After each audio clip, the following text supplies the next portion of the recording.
Peuple de Dieu à travers le monde, que Dieu vous bénisse abondamment et puissamment au nom de notre Seigneur et Sauveur Christ Jésus, notre grand, infiniment, infiniment, merveilleux, glorieux, superbement excellent, incommensurablement magnificent, le grand souverain de notre salut, le grand pasteur de notre âme, le Seigneur Jésus-Christ, qui est assis à la droite de la majesté divine au-dessus des cieux les plus élevés, notre grand avocat, notre grand intercesseur auprès du Père. C'est par lui, mes frères et sœurs, que je vous souhaite la bienvenue derrière cette trompette qui porte son nom, Jésus-Christ TV. En ce grand jour de l'an de grâce 2019, nous sommes le dimanche 3 novembre de l'an de grâce 2019. C'est exceptionnellement que nous faisons les émissions dimanche, mais nous rendons grâce à Dieu de tout ce que Dieu fait est bon. Nous avons eu quelques soucis techniques hier ici au studio et on aurait pu avoir la séance questions-réponses mensuelle qui est en début de chaque mois, le premier samedi de chaque mois, la séance questions-réponses et témoignages. On aurait dû l'avoir hier et aujourd'hui. J'avais prévu que nous ayons l'étude approfondie du chapitre 14 du merveilleux livre de Actes des Apôtres. On a eu des difficultés hier, mais nous allons faire d'une pierre deux coups. Cette émission aura deux émissions. Nous aurons en première partie l'étude approfondie, verset après verset, du merveilleux livre de Actes des Apôtres, le chapitre 14, verset après verset, environ 1h30, 1h45, 2 heures ou plus. Et ensuite, après une petite transition, nous aurons dans notre émission mensuelle, questions-réponses et témoignages, et aussi appel à motiver, un appel à encourager les frères à soutenir la diffusion en Afrique, parce qu'il y a des milliers de personnes, des familles à travers l'Afrique, sur tout le continent, qui peuvent nous suivre à la télévision.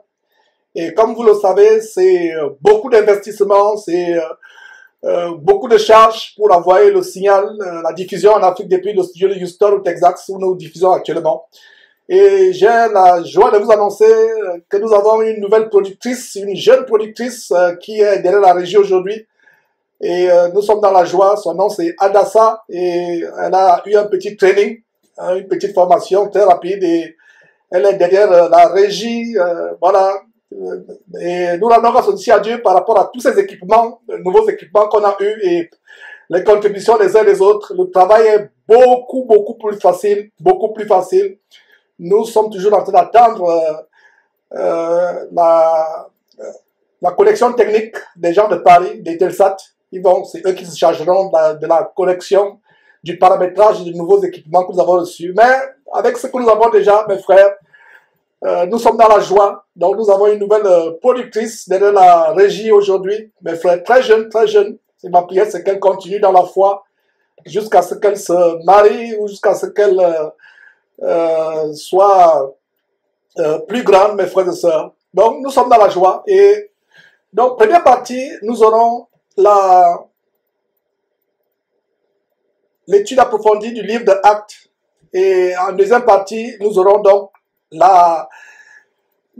l'émission questions-réponses où vous pouvez appeler par WhatsApp ou par téléphone. Vous pouvez poser des questions, contribuer,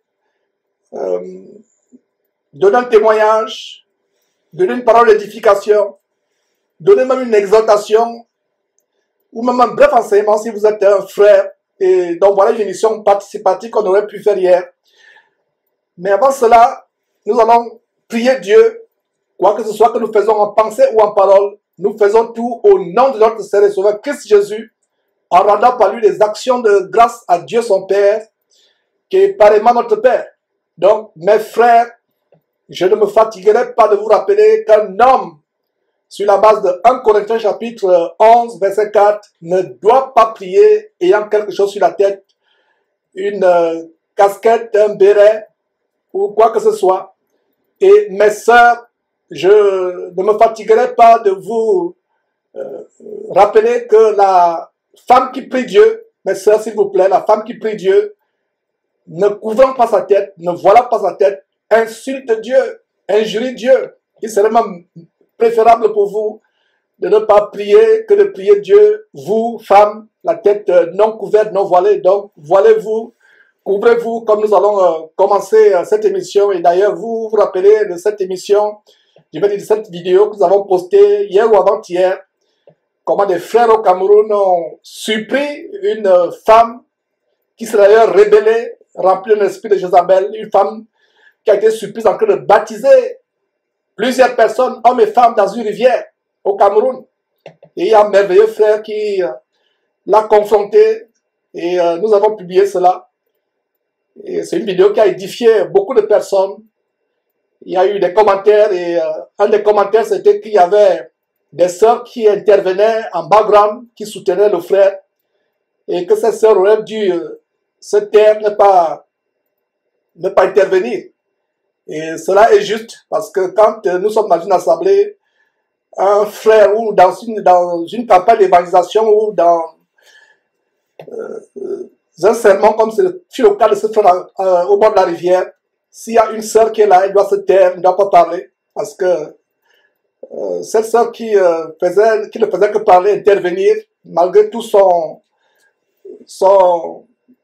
zèle, son amour à vouloir que cette femme qui baptisait change, elle aurait dû se taire. Donc voilà un commentaire que quelqu'un a mis qui a été tellement touchant. Et nous rendons grâce à Dieu pour les interventions des uns et des autres. Donc que cela n'afflige personne. Nous sommes ici pour nous édifier, pour être meilleurs. Surtout les femmes ont un problème de se maîtriser, de se retenir. Et quoi que ce soit que nous faisons, nous devons faire les choses conformément à la parole de Dieu. La femme doit se taire. La femme doit se taire. Et voilà une parenthèse que je voulais ouvrir. Et vous avez donc vu cette femme qui baptisait les gens au bord d'une rivière. Elle a été confrontée par ce frère. Et le frère lui disait qu'il n'est pas bien séant pour toi d'enseigner la parole de Dieu ou de baptiser les gens. Personne n'a fait ça dans la Bible. Allez suivre cette vidéo. Tellement choquante.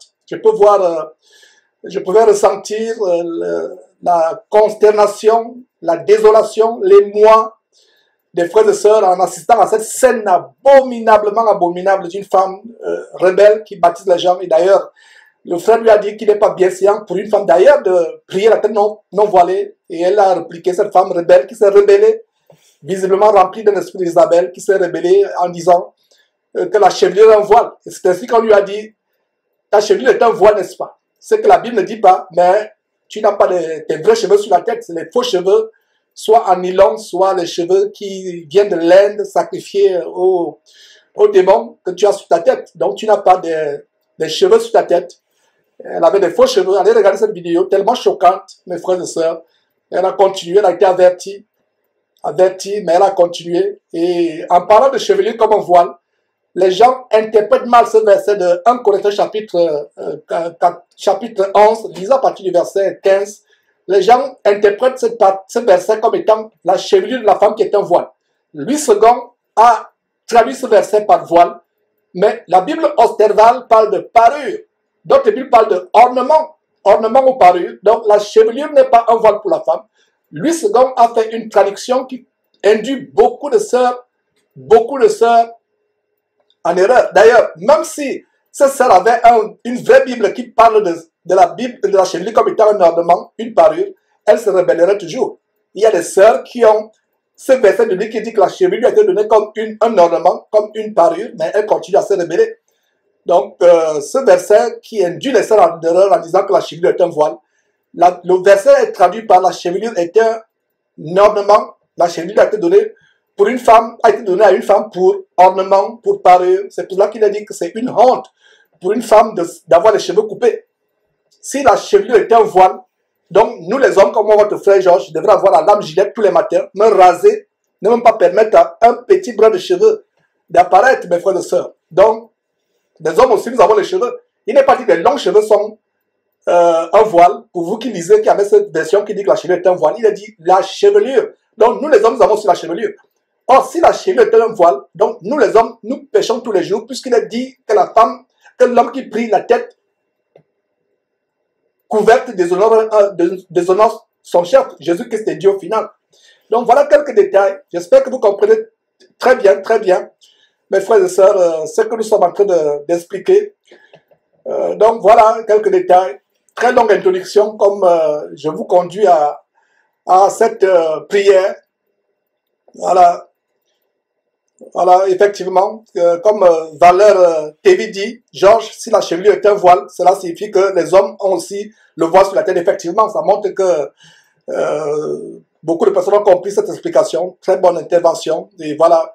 Et nous allons donc prier, mes frères. Et éternel Dieu, nous te rendons grâce. Nous te remercions pour cette journée grande, merveilleuse journée.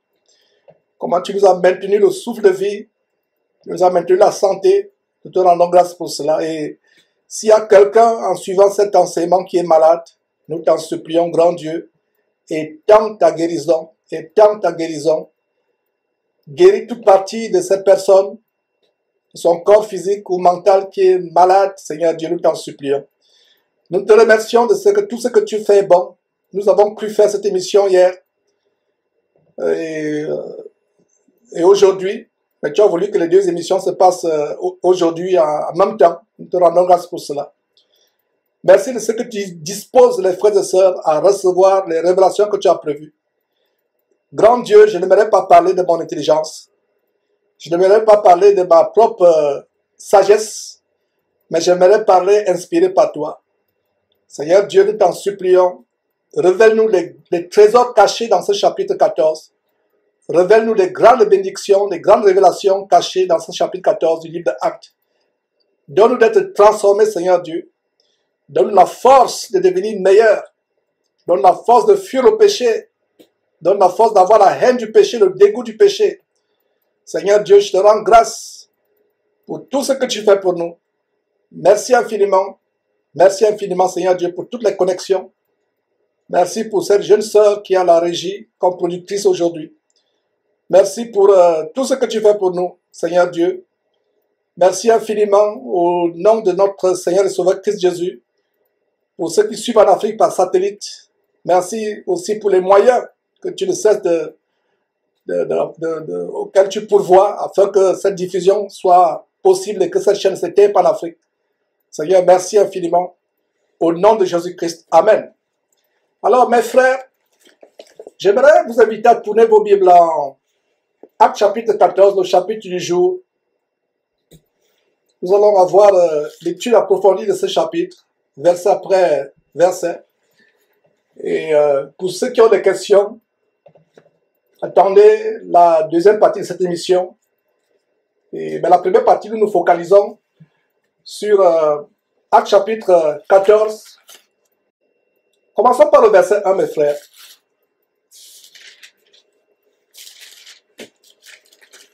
On a vu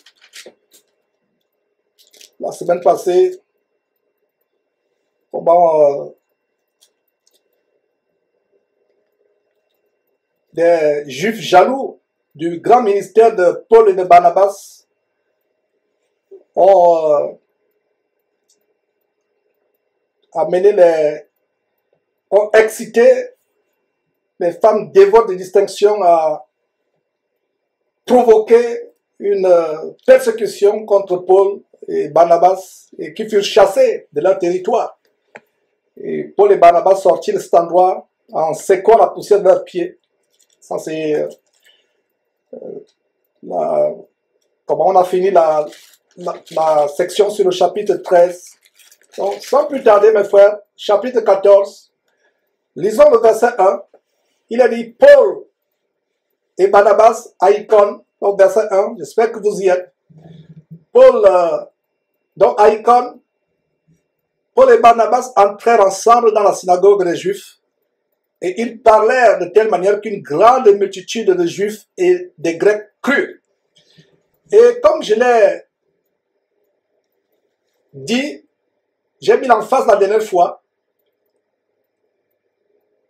La dernière fois, je vous disais que Paul et Barnabas et les apôtres n'entraient pas dans la synagogue pour devenir membres de la synagogue. Ils n'entraient pas dans le temple pour devenir membres du temple ou pour s'associer au chef du temple. S'ils s'associaient au chef du temple, alors pourquoi ces chefs du temple les persécutaient, cherchaient à les tuer, les flagellaient, les jetaient en prison. Où vais-je en venir? C'est une façon pour vous dire que, mes frères et sœurs, l'église n'est pas un temple. L'église n'est pas un bâtiment. L'église n'est pas une chapelle, une synagogue. Ces endroits, pour la plupart, sont des habitations de démons où se passent toutes sortes d'impuricités, d'impuretés. Dieu n'y est pas. Nous sommes l'église. Je ne me fatiguerai pas de vous rappeler ce que c'est l'église. L'église véritable de Dieu, c'est là où 2 ou 3 personnes se réunissent au nom du Seigneur Jésus-Christ, partageant la parole de Dieu ensemble, priant ensemble, jeûnant ensemble, portant les fardeaux des uns et des autres ensemble, se soutenant ensemble, tant dans la prière que par leur bien. C'est ça la véritable église. Même les clubs abominables comme la franc-maçonnerie, comme le Lions Club, comme le Rotary Club, sont mieux que la plupart des églises parce que dans ces organisations secrètes, il y a plus d'unité d'harmonie que ces soi-disant églises. Ce que vous appelez l'église aujourd'hui, ce n'est même pas un club parce que dans un club, les gens se connaissent, tel connaît tel, ils connaissent les époux de tel, les enfants de tel membre. Mais dans ces soi-disant églises, c'est des véritables hangars. C'est des temps de concentration qui mènent en enfer. Vous ne connaissez même pas la personne qui vient tous les dimanches qui s'assoit à côté de vous. Ce n'est pas ça une église. Même dans les sectes, les clubs comme les clubs sataniques comme le Lions Club, le Rotary Club, la franc-maçonnerie, la Rose-Croix, les gens ont plus d'amour. Les gens ont plus amour entre guillemets. Les gens ont plus.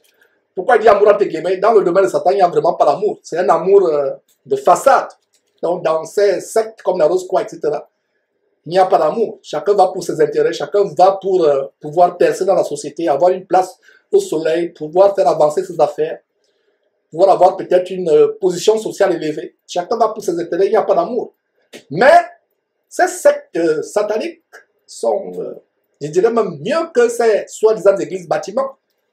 L'église véritable du Seigneur Jésus-Christ, c'est là où au moins 2 ou 3 personnes sont assemblées, priant ensemble, s'édifiant ensemble, étudiant la parole de Dieu ensemble, s'exhortant, chantant les cantiques ensemble, personne n'étant élevé au-dessus des autres.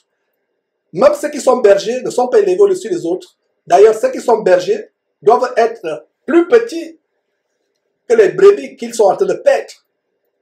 Voilà la vraie église. Alors les gens vont me dire, Georges, quand Paul, Barnabas, Pierre et autres ancrent le temple, qu'en penses-tu, Georges? N'était-ce pas le temple? N'entrait-il pas dans les bâtiments? Voilà comment les gens veulent raisonner avec la parole de Dieu. Raisonner comme si c'est Georges qui a écrit la Bible, comme si c'est moi qui ai écrit la Bible. Je vous montre à travers la parole de Dieu que l'église, c'est nous. Nous sommes le temple de Dieu, selon 1 Corinthiens, chapitre 3, verset 16. Nous sommes le temple de Dieu. Donc, quand nous voyons Barnabas, Paul, Pierre et autres ancrés dans le temple, ancrés dans les synagogues, ce n'était pas pour s'associer au chef de la synagogue qui d'ailleurs les mettait en prison. Ce n'était pas pour devenir membre de cette synagogue, de ce temple et avoir les cartes de membre. C'était pour prêcher le salut, la bonne nouvelle du salut en Christ Jésus, la vie éternelle, la repentance à ces gens dans le temple pour les faire sortir du temple, pour les amener à Jésus-Christ. Voilà le travail de Jésus-Christ TV. Nous sommes là pour vous amener, non pas à suivre Georges, non pas à être un disciple de Jésus-Christ TV, ou un disciple de Georges, ou un disciple de qui que ce soit derrière Jésus-Christ TV. Nous vous amenons à sortir du système de Babylone, à sortir du système de dénomination, pour aller directement à Jésus-Christ. Nous vous encourageons à avoir une expérience personnelle forte avec Jésus-Christ. Combien de chrétiens aujourd'hui ont une expérience forte avec Jésus-Christ? Beaucoup de chrétiens n'ont pas cette expérience. Beaucoup de chrétiens n'ont pas une expérience, ne connaissent pas Jésus-Christ de manière personnelle, intime. Ils connaissent Jésus-Christ au travers du pasteur. Ils connaissent Jésus-Christ au travers de la dénomination. Ma prière et ma foi, c'est que vous qui suivez ces émissions, vous arrivez au point où vous avez une relation intime, personnelle, vous à Jésus-Christ. sans l'intermédiaire de qui que ce soit. Si vous avez un problème, vous allez à Jésus-Christ. C'est lui le pont pour aller à Dieu. Vous avez un souci, vous allez à Jésus-Christ. Vous avez une préoccupation, vous allez à Jésus-Christ.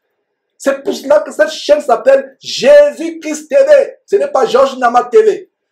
Ce n'est pas Église profonde de telle TV. Ce n'est pas Église de richesse abondante TV. Non, c'est Jésus-Christ TV. Alors, revenons sur cette parole. Ils entraient dans le temple pour prêcher le salut aux Juifs, pas pour rester dans le temple. Alors, verset 1, nouveau à Icône. Paul et Barnabas entrèrent ensemble dans le temple, ensemble, 2 à 2. Quelle merveilleuse, quel bonheur, mes frères et sœurs, quelle merveilleuse chose de voir des chrétiens qui sont 2 à 2, qui prêchent 2 à 2. 2 à 2. Ma prière a toujours été que les chrétiens soient comme Barnabas et Paul, 2 à 2. 2 à 2, fidèles, marchants. Ils ne se séparent pas parce qu'il y a eu des humeurs, des sautes d'humeur ou des soupçons de ceci ou de cela. Ils sont 2 à 2 ensemble. Est-ce que vous voyez, mes frères et sœurs, comment le mot ensemble peut faire l'objet d'un grand enseignement? Ils entraînent ensemble, soulignent ensemble. Voilà. Nous étudions de manière approfondie, verset après verset. Ils entraînent ensemble. Vous pensez que c'est par hasard que le Saint-Esprit a voulu que Luc, qui a écrit le livre Actes, mette ensemble? Si Luc avait écrit Paul et Barnabas entraient dans la synagogue, ça nous montre quoi? Ils étaient tous 2 dans la synagogue, n'est-ce pas? Mais quand ils disent que Paul et Barnabas entraient ensemble, le mot ensemble met l'accent sur le fait que nous devons croire Dieu pour avoir notre Paul avec nous, notre Barnabas. Ma prière est que j'ai des Barnabas ou des Paul à côté de moi. Nous prêchons 2 à 2, 2 à 2, sans se relâcher, sans se fatiguer, sans avoir des sauts d'humeur, sans se fatiguer, sans avoir des soupçons ou un esprit de rivalité ou un esprit de jalousie. 2 à 2, Paul et Barnabas entrèrent ensemble dans la synagogue. Voilà le standard. En Luc chapitre 10, quand Jésus les envoyait par les villes, les villages, prêcher la bonne nouvelle, il les envoyait comment? 2 à 2. Et toi, mon frère, qui veut t'engager dans l'évangélisation, il serait mieux pour toi d'avoir un Paul ou un Barnabas à côté de toi. Ne va pas seul. Va avec un frère. 2 à 2, c'est un principe. La Bible ne dit-elle pas qu'une corde à 3 fils se coupe difficilement? Une corde à 3 fils se coupe difficilement. Alors, retournons toujours à ce verset. Au verset 1 des grandes révélations. Donc, Paul et Barnabas entrèrent ensemble dans la synagogue des Juifs et ils parlaient de telle manière qu'une grande multitude, il n'est pas dit une multitude, il a dit une grande multitude de Juifs et de Grecs crurent. Le salut s'étendait de plus en plus, non seulement aux Juifs, mais aux non-Juifs. Verset 2. Mais, quand vous voyez mais, conjonction de coordination, ça me rappelle à l'école primaire, les maîtres nous avaient tellement tambouriné l'intelligence du cerveau avec cette conjonction de coordination au point où on ne pouvait plus, au point où plus de 40 ans plus tard, je les récite toujours. Mais où est donc Ornica? Mais où est donc Ornica?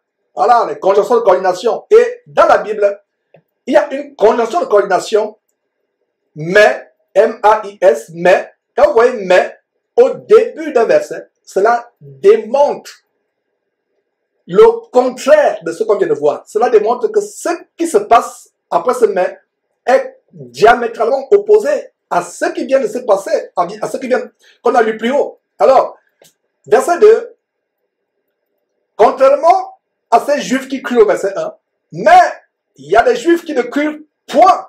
Il n'est même pas dit qu'ils ne crient pas, ils ne crient point. Ça veut dire qu'ils avaient le cœur tellement enraciné, comme je reviens encore sur cette femme qui me faisait beaucoup pitié, cette vidéo qu'on a postée, cette femme qui s'entêtait, qui a été surprise par des frères en train de baptiser les gens dans une rivière au Cameroun. Il y a beaucoup de compassion quand je voyais cette vidéo. Elle ne sait pas qu'elle est enracinée dans l'erreur. Elle dit que c'est son évêque qui l'a envoyé.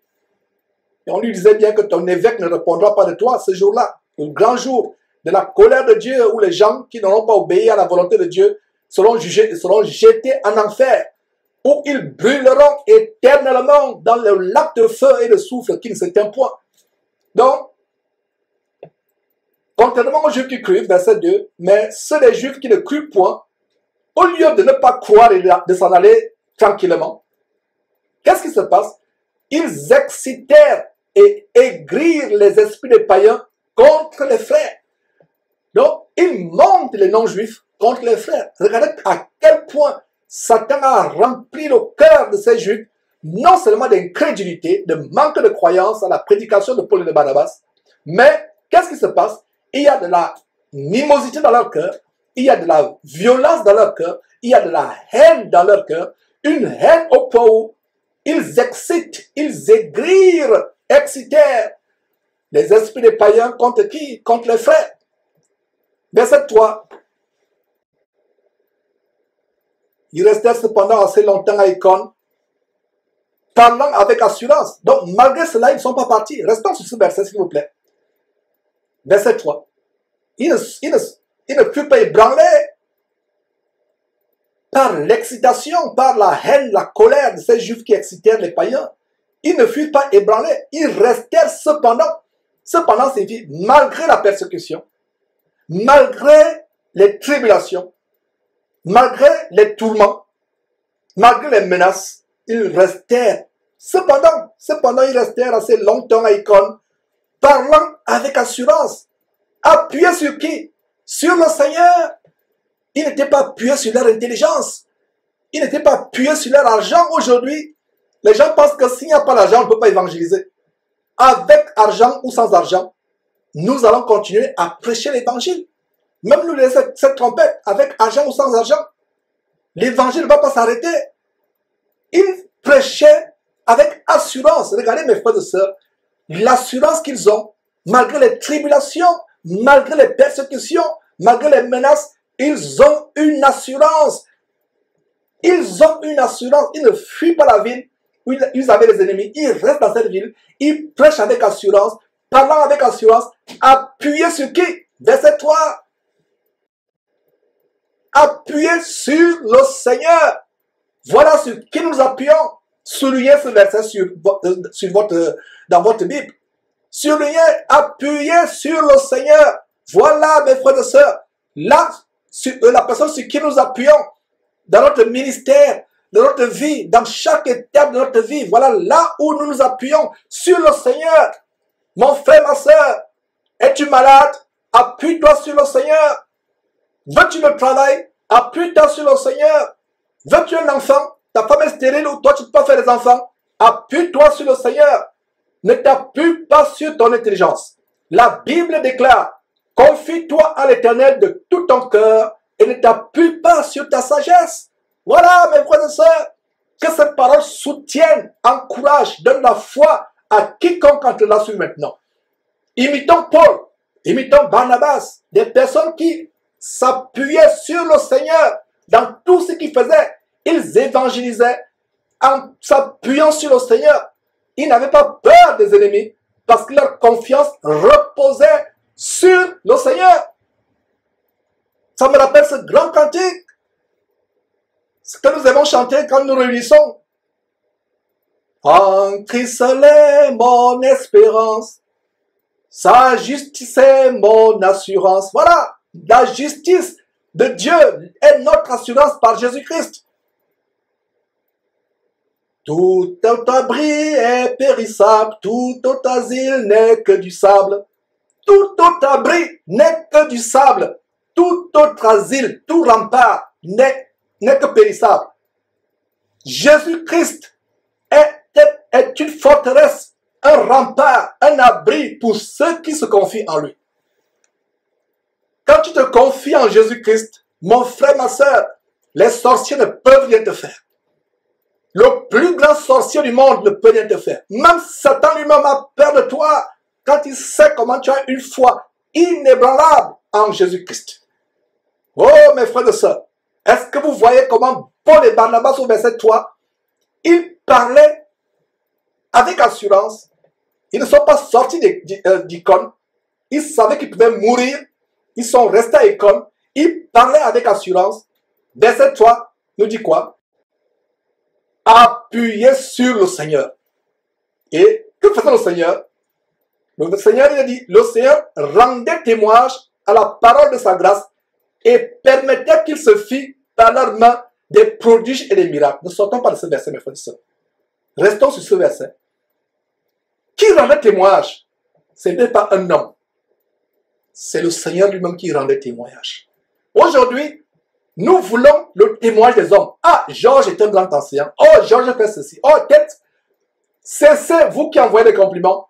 Georges n'est rien. Je ne fais rien par mon intelligence. Je ne fais rien par ma propre capacité.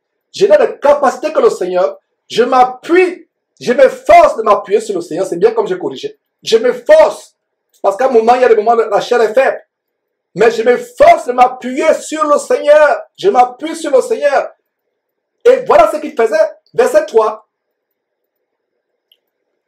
Appuyer sur le Seigneur. Appuyer sur le Seigneur qui rendait témoignage à la parole de sa grâce. Qui rendait témoignage? Pas un homme. Nous les hommes, nous aimons recevoir la gloire des autres hommes.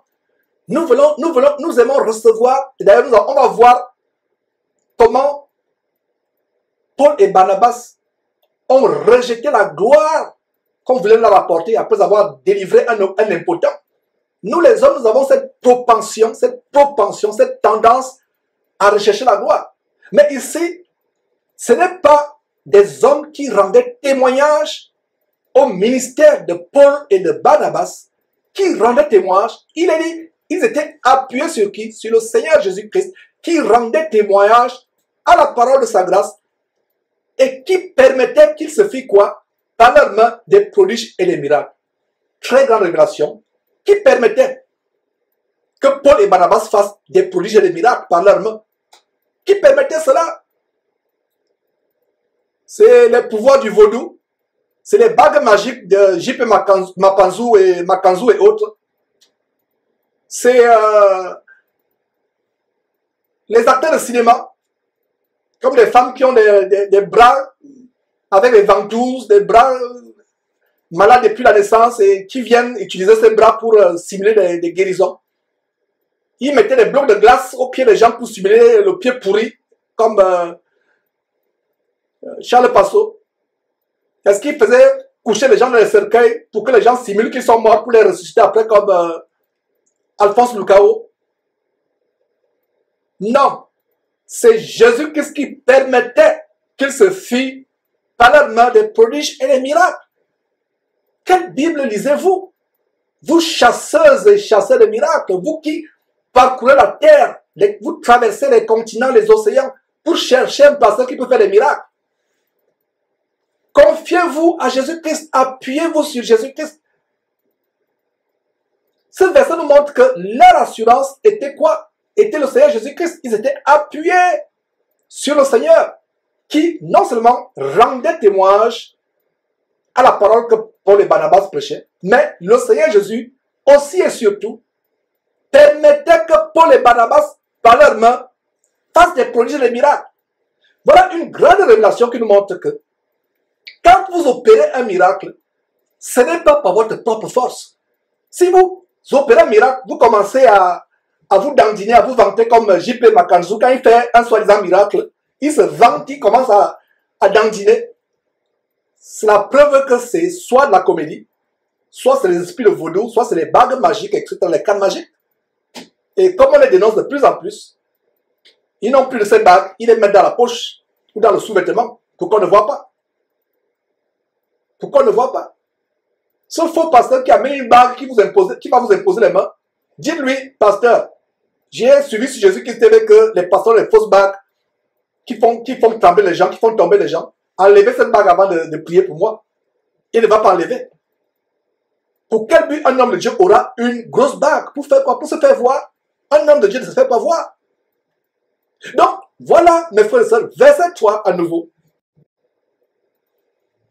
Paul et Barnabas opérer les miracles. Pourquoi? Parce que c'est Jésus qui permettait. Une grande révélation ici, mes frères, c'est quoi?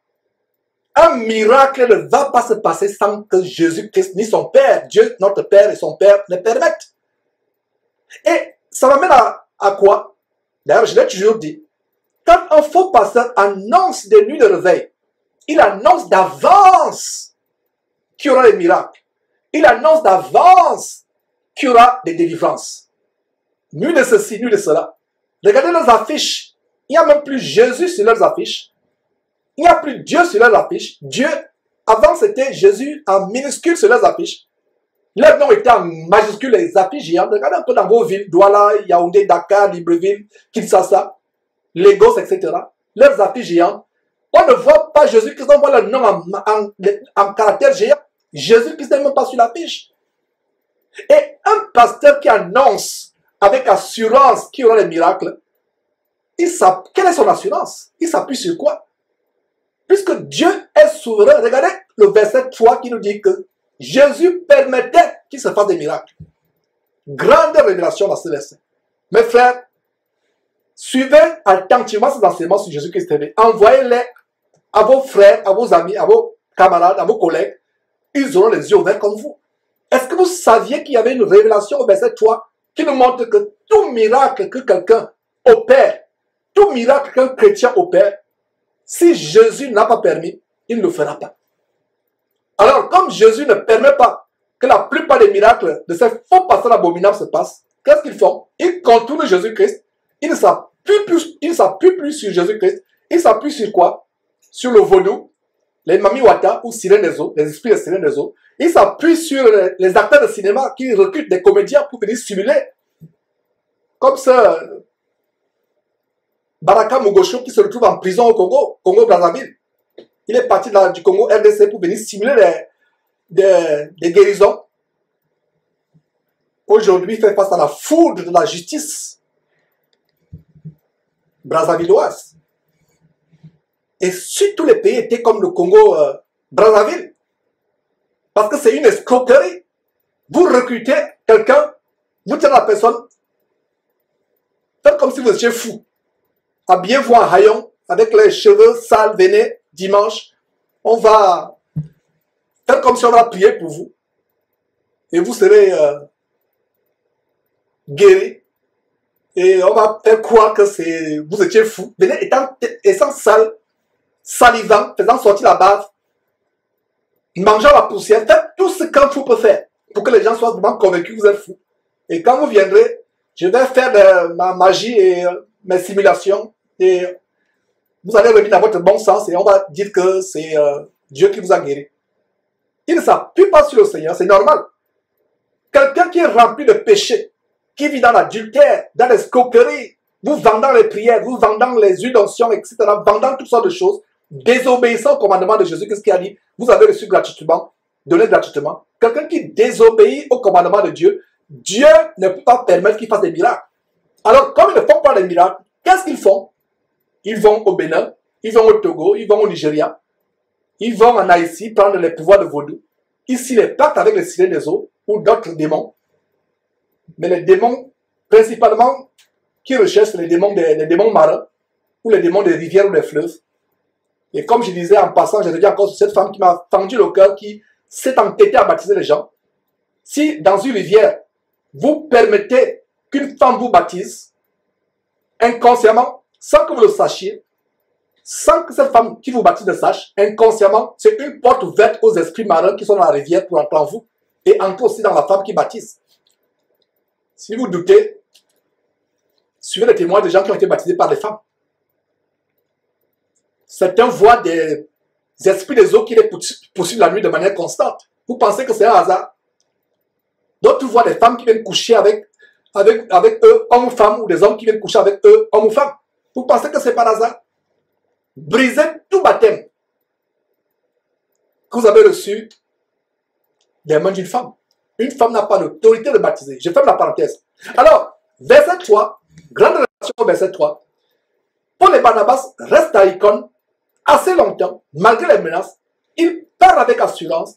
Ils sont appuyés non pas sur leur sagesse, non pas sur leur force, non pas sur leur intelligence, mais ils sont appuyés sur le Seigneur. Et le Seigneur fait quoi? C'est lui qui rend témoignage à la parole de sa grâce. Et c'est lui qui fait quoi? C'est le Seigneur Jésus-Christ qui permet que des miracles se passent par les mains de Paul, les mains de Barnabas. C'est le Seigneur Jésus qui permet. Donc, quelqu'un qui vous dit, venez à une grande nuit de réveil, il y aura les miracles. Il anticipe déjà les miracles. Il n'y a aucun verset dans la Bible où un apôtre annonçait d'avance qu'il y aurait des miracles. Même le Seigneur Jésus-Christ lui-même ne disait pas, rendez-vous à la Galilée, rendez-vous à Bethléem, rendez-vous à la Judée.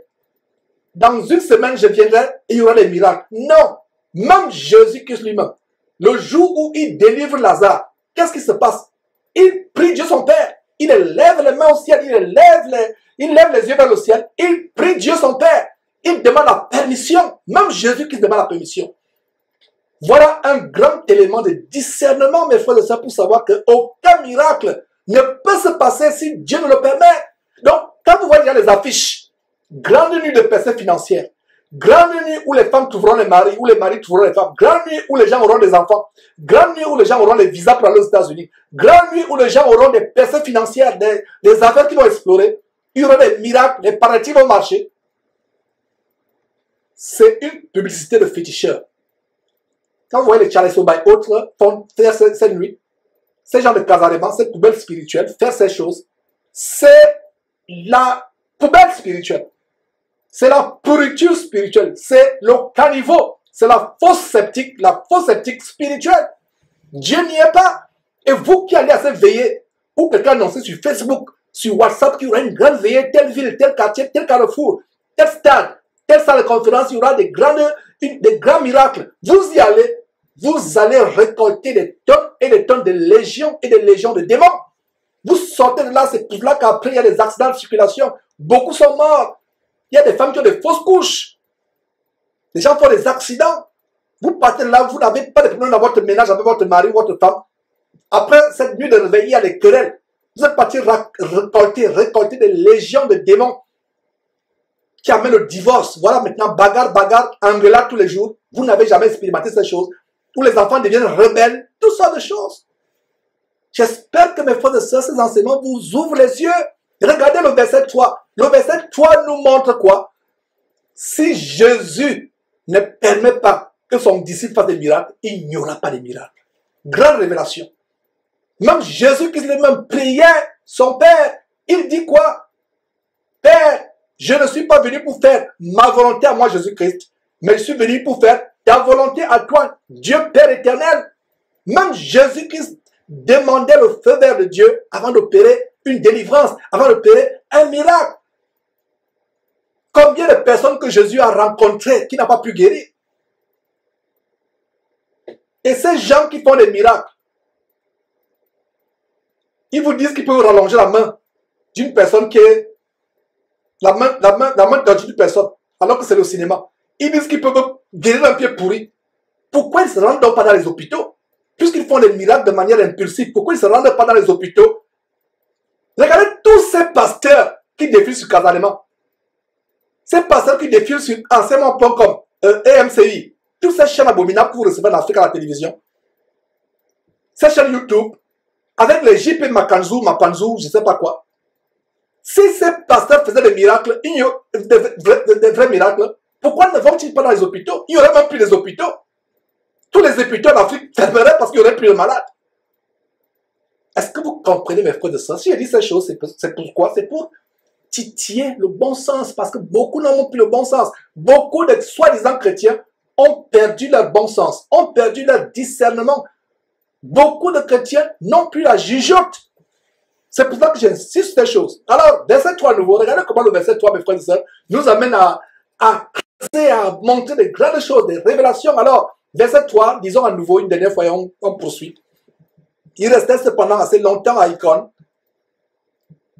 parlant avec assurance, appuyé sur le Seigneur Jésus, qui rendait témoignage à la parole de sa grâce et qui permettait, c'est lui qui permettait, qu'il se fit par la main des prodiges et des miracles.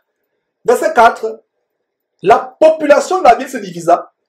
Les uns étaient pour les juifs, les autres étaient pour les apôtres. Voilà. La parole de Dieu va toujours diviser. Jésus est venu pas pour apporter la paix. Lui-même, il dit, je ne suis pas venu pour apporter la paix. Je suis venu pour apporter l'épée. L'homme aura pour ennemi même les gens de sa propre maison. À cause de la parole véritable de Jésus-Christ, l'évangile original que nous prêchons, le mari va se monter contre la femme va se monter contre le mari, les parents vont se monter contre les enfants vont se monter contre les parents. Il y aura division entre les collègues, il y aura division entre les frères d'une même famille, d'un même ventre, à cause de l'évangile. Même dans une congrégation, ceux qu'ils appellent l'église, mais qui sont les fausses églises, ceux qui ont découvert la vérité, il y aura une division, il y aura une guerre avec ceux qui restent encore captifs. Parce que ceux qui ont découvert la vérité vont sortir de ces prisons évangéliques, de ces camps de concentration qui mènent en enfer. Il y aura la division. Ça se passe même aujourd'hui. L'évangile de Jésus-Christ n'apporte pas la paix. Non. Qu'est-ce qui apporte la paix? C'est la pseudo-paix de l'écuménisme. Regardez le mouvement de l'écuménisme où toutes les religions mondiales, qu'elles soient chrétiennes, animistes, vaudouistes, c'est-à-dire du vaudou, islamistes, peu importe, se réunissent sous Rome. C'est ça l'écuménisme. La religion mondiale qui est en train de mettre le tapis rouge pour l'avènement de l'Antéchrist. La religion mondiale, le gouvernement mondial de l'Antéchrist, la religion mondiale, c'est Rome, c'est le Vatican qui est en train de préparer cela. Vous voyez comment ces églises du mouvement évangélique se réunissent et chaque année vont baiser la bague du pape au Vatican. On a fait une émission sur l'écuménisme. L'écuménisme est diabolique. Deux frères et sœurs ne peuvent pas être en Christ avec des doctrines différentes. Par exemple, la femme ne veut pas se voiler la tête. Elle ne peut pas prier avec les femmes qui se voilent la tête. Je prends un exemple aussi ça. Une femme qui s'entête à enseigner la parole de Dieu ne peut pas être au milieu des personnes où la femme doit, conformément à l'évangile, demeurer dans le silence après l'assemblée. Il y a division. Ça me rappelle comment je suis sorti de cette abomination. Le ministère de la Voix internationale, de Way National. Je suis sorti de là. À cause de quoi? Quand j'ai commencé à découvrir les bonbons spirituels, les versets, les perles spirituelles dans la Bible, j'ai dit, Seigneur, que j'étais dans l'erreur pendant 24 ans. Je ne pouvais plus rester, je suis sorti. Il y aura toujours une division entre les personnes d'une même communauté, d'une même famille, d'un même quartier, d'une même ville, d'une même dénomination, d'une même congrégation, à cause de l'évangile. Le peu, parce que ceux qui découvrent le vrai évangile ne sont pas nombreux, ceux qui suivent la voie large qui mène à la perdition, c'est ceux qui vont rester, qui vont s'entêter et ils vont même vouloir vous faire du mal. S'ils ne peuvent pas vous tuer, ils vont commencer à raconter les mauvaises choses. Comme un frère à Douala, il a commencé à porter cette parole, prêcher cette parole. Un vieillard a monté un mensonge. Parce qu'un garçon du quartier s'attache à ce frère. Comme je vous parlais de Barnabas et Paul qui étaient 2 à 2. Et un vieillard du quartier a commencé à faire couler la rumeur que les deux sont homosexuels, ils sont ensemble. C'est pour ça que les voyez 2 à 2 avec la Bible. Que la Bible cache tout simplement l'homosexualité. Le frère m'a partagé cela, le cœur brisé avec larmes. C'est à peine si je pouvais le consoler. Il me dit, frère, ma réputation a été salie dans un quartier à Douala. À cause de cet évangile, on pense que je suis homosexuel parce que je sors évangéliser avec ce frère. On sort tous les jours évangéliser et voilà un vieillard tourmenté. Le diable met le mensonge dans son cœur pour donner un faux témoin, dire que le frère, qui pourtant est marié, a une merveilleuse famille, dit qu'il est homosexuel. Le diable va tout faire pour stopper votre engouement. Et comme consolation par rapport à cette histoire, ne vous souciez pas de ce que les gens pensent de vous. Vous avez mal quand les gens disent du mal de vous. Pourquoi? Parce que ça vous souciez. Faites comme moi. Mes frères, regardez. Moi, votre frère Georges, la gloire à Dieu pas à moi, je dis ça pour vous encourager, pour me vanter. Mon visage est comme un rocher. Dites n'importe quoi. Il y a des gens qui me disent, mais Georges, tu as vu cette vidéo contre toi? Je dis, oh là là, je me pêche sur moi-même. Est-ce que tu as vu Georges dans ma TV? C'est Jésus qui est TV, donc moi, je ne suis pas important. dites du mal de moi. Regardez sur la route de Damas, on a vu ça, Acte chapitre 9. Qu'est-ce que Jésus dit à Paul? Paul, pourquoi me persécutes-tu? Jésus n'a pas dit pourquoi persécutes-tu les églises. Est-ce que Paul pouvait persécuter Jésus qui est au ciel? Pas du tout. Mais quand Jésus dit Paul, pourquoi me persécutes-tu? Ça veut dire quoi? Quand tu dis du mensonge sur le dos d'un disciple de Jésus-Christ, quand tu veux faire tuer un disciple de Jésus-Christ, quand tu mets en prison innocemment un disciple de Jésus-Christ, ce n'est pas contre un homme que tu pêches, c'est contre Jésus-Christ lui-même. Et malheur à celui qui s'attaque à Jésus-Christ. Est-ce que vous comprenez cela? Donc, quand vous insultez, voilà la consolation qu'il dit à ses frères. Frère, quand on dit que tu es homosexuel, c'est pas grave. Ne te fie pas parce que le frère a encore la chair. Il dit, oh frère, regarde ce qu'on a dit de moi. Je n'en peux plus, tout le quartier maintenant me voit. Il dit, non, ne te soucie pas de ce que le quartier dit. Soucie-toi de ce que Dieu pense de toi. Et moi, mes frères et sœurs, je vous donne mon exemple à moi. Je m'efforce tous les jours de plaire à Dieu. Je ne veux pas dire que je suis parfait. Ne me prenez pas pour un modèle de perfection. Pas du tout. Si vous disiez que je suis arrivé à la perfection, c'est un mensonge. Je travaille à mon salut, comme l'apôtre Paul disait. M'efforçant d'oublier le passé, ce qu'il y a en arrière. M'efforçant de courir vers la perfection. Je m'efforce, c'est un effort. Et quand Dieu voit les efforts que nous faisons, il nous encourage, il nous assiste. Et on ne se soucie pas de ce que les gens disent. On se soucie de ce que Dieu pense de nous. Notre plus grand bonheur, c'est ce que Dieu pense de nous. Qu'est-ce que Dieu pense de toi, Georges? Qu'est-ce que Dieu pense de toi, Roger, Mathieu? Qu'est-ce que Dieu pense de toi, tel ou tel? Pas ce qu'un homme pense de toi. Ce que moi, Georges, pense de toi n'a pas de sens. Ce que tes parents pensent de toi, tes frères, tes collègues pensent de toi, n'a pas de sens. Ce qui est plus important, c'est ce que Dieu pense de toi. Est-ce que tu es agréable à Dieu? Voilà ce qui doit préoccuper tout homme. Voilà, mes frères. Verset 4. La population de la ville se divisa. Les uns étaient pour les Juifs, les uns étaient pour Paul. Verset 5. Et comme les païens et les Juifs, de concert avec les chefs, regardez, les chefs, ceux qui étaient chefs de cette synagogue, de concert, ça signifie en association avec les Juifs. Donc il y avait les non-Juifs, c'est-à-dire païens. Les Juifs, ils sont de concert avec les chefs, soit politiques, soit administratifs, soit les chefs religieux. Ils se mettaient en mouvement pour les outrager et les lapider. Ils sont restés à Icône. Ils ne sont pas sortis, ils n'ont pas eu peur des menaces. Ils sont restés comme ces faux pasteurs qui sont mobilisés pour demander, pour appeler, oh là là, pour appeler l'Illuminati abominable Emmanuel Macron au secours. Parce que leurs épiceries évangéliques sont menacées en Algérie. Un Illuminati, quelqu'un qui apporte la sodomie en France, qui légalise la sodomie en France, qui légalise la pédophilie, c'est vous, c'est lui que les soi-disant pasteurs vont prier. On va montrer cette vidéo. Heureusement que ce ne sont pas les vrais pasteurs, c'est les hommes de Satan, pas les hommes de Dieu.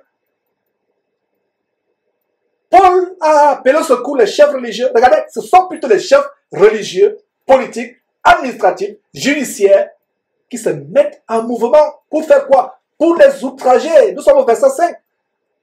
Pour les outrager et pour les lapider. Verset 6. Paul et Barnabas, en ayant eu connaissance, se réfugiaient dans les villes de la Lycaonie, à Lystre et à Derbe et dans la contrée d'alentour.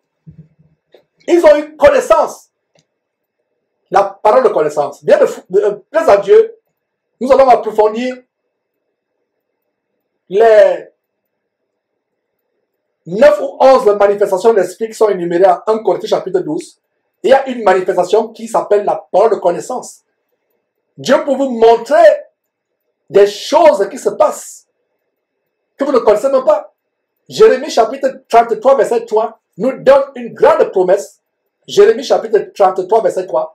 Invoque-moi et je te répondrai et je te montrerai des choses cachées que tu ne connais pas. Il y a des gens qui ont des mauvais songes ou un cauchemar, quelque chose qui les a troublés. Ils m'appellent, ils me disent, mais Georges, j'ai eu un songe. Comme si Georges était vu le grand oracle, le grand prophète qui donne l'interprétation. Ce n'est pas faux que Dieu peut donner l'interprétation des songes à quelqu'un. Ne me comprenez pas mal. Mais j'encourage les frères à s'appuyer sur le Seigneur Jésus et non sur un homme. Donc, vous avez un songe. Vous ne connaissez pas l'explication du songe. Vous ne savez pas s'il faut faire telle affaire ou telle autre affaire. Vous ne savez pas s'il faut voyager, aller faire des études à l'étranger ou rester dans votre pays. Vous ne savez pas s'il faut épouser telle personne ou telle autre personne. Vous ne connaissez rien. Mettez-vous à genoux, jeûnez, allez dans la prière, seul à seul avec Dieu. Dis, Seigneur Dieu, par ton Fils Jésus-Christ, je viens à toi. Parce qu'il y a une grande confusion qui se passe actuellement dans ma vie. Je ne sais pas si je dois épouser tel homme ou ne pas l'épouser. Je ne sais pas si je dois épouser telle femme ou ne pas l'épouser. Je ne sais pas si je dois aller dans tel pays faire les études ou dans tel pays chercher le travail ou rester là où je suis. Dieu, quand il connaît l'avenir, montre-moi ce qu'il faut faire. Vous le faites avec foi, avec assurance. Je vous garantis que Dieu va vous montrer ce qu'il faut faire. Voilà comment Paul et Barnabas, au verset 6, ils ont eu connaissance de quoi? Ils ont eu connaissance d'un complot des païens, des non-juifs et des juifs en association avec les chefs religieux, chefs politiques, chefs administratifs, chefs judiciaires qui se mettent en mouvement pour non seulement les outrager, les lapider, les tuer. Exactement comme on a lapidé Étienne au chapitre 7 qu'on a vu il y a quelques semaines. Ils ont eu connaissance de manière surnaturelle, de manière miraculeuse. Dieu nous montre des choses cachées. Les ennemis se lèvent contre toi, Dieu te montre. Les gens dans ta famille veulent te tuer, les sorciers veulent te tuer. Tu vas te déplacer par exemple pour aller au village assister à un deuil. Dieu te montre cela même dans une vision, dans un songe. Il bloque ton voyage. Et on a vu d'ailleurs en Actes, et on va voir d'ailleurs comment, quand les disciples voulaient se rendre dans telle ville, le Saint-Esprit empêchait, mettait le blocage. Voilà comment Dieu, par au Saint-Esprit, donne cette manifestation qu'on appelle la parole de connaissance. Dieu montre à Paul et Barnabas de manière extraordinaire, de manière phénoménale, de manière miraculeuse. Il leur montre comment les chefs de la ville, les païens de la ville, les non-juifs et les juifs se sont associés. Le grand conciliabule meurtrier pour lapider Paul et Barnabas. Alors, verset 6. Paul et Barnabas, en ayant eu connaissance, se réfugièrent dans les villes de la Laconie, à Lystre et à Derbe et dans la contrée d'alentour. Verset 7. Et ils y annoncèrent la bonne nouvelle. Et toujours la bonne nouvelle. C'est tout ce qu'ils faisaient. Ils vont dans telle ville pour annoncer la bonne nouvelle du salut de la vie éternelle en Christ Jésus. On les chasse de cette ville, ils secouent la poussière de leurs pieds, ils vont dans une autre ville. Alors, quelque chose d'intéressant va se passer à Lystre. Ils arrivent dans Lystre. Verset 8. À Lystre se tenait un homme impotent de pied, boiteux de naissance et qui n'avait jamais marché. Je vais vous poser une question pour montrer si vous avez bien suivi cette série, ou pour voir, qui va montrer si vous avez bien suivi cette série ou si vous lisez bien votre Bible.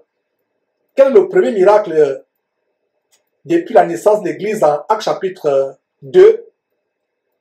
Quel est le premier miracle d'un homme boiteux de naissance qui n'a jamais marché, qui a guéri? C'est l'homme. La réponse est la suivante, c'est l'homme au chapitre 4 de Actes qu'on portait tous les jours et qu'on plaçait à la porte du temple Abel pour qu'il demande le monde. Voilà le premier miracle de cet homme. Boiteux de naissance, il n'avait jamais marché. Voilà, mes frères et sœurs. Plutôt chapitre 3. Actes chapitre 3, voilà le premier miracle, mes frères et sœurs, d'un homme boiteux de naissance qui n'avait jamais marché. Actes chapitre 3, pas 4. 4 nous montre la persécution qui s'en est suivie, mais c'est Actes chapitre 3, où nous voyons comment deux apôtres, toujours 2 à 2, Pierre et Jean. Vous voyez le principe de marcher ensemble, 2 à 2. Aujourd'hui, les frères se séparent, moins de choses, chacun prend sa route. Moins de choses, chacun se sépare. Parce que les gens n'ont pas ce cœur de se supporter les uns les autres.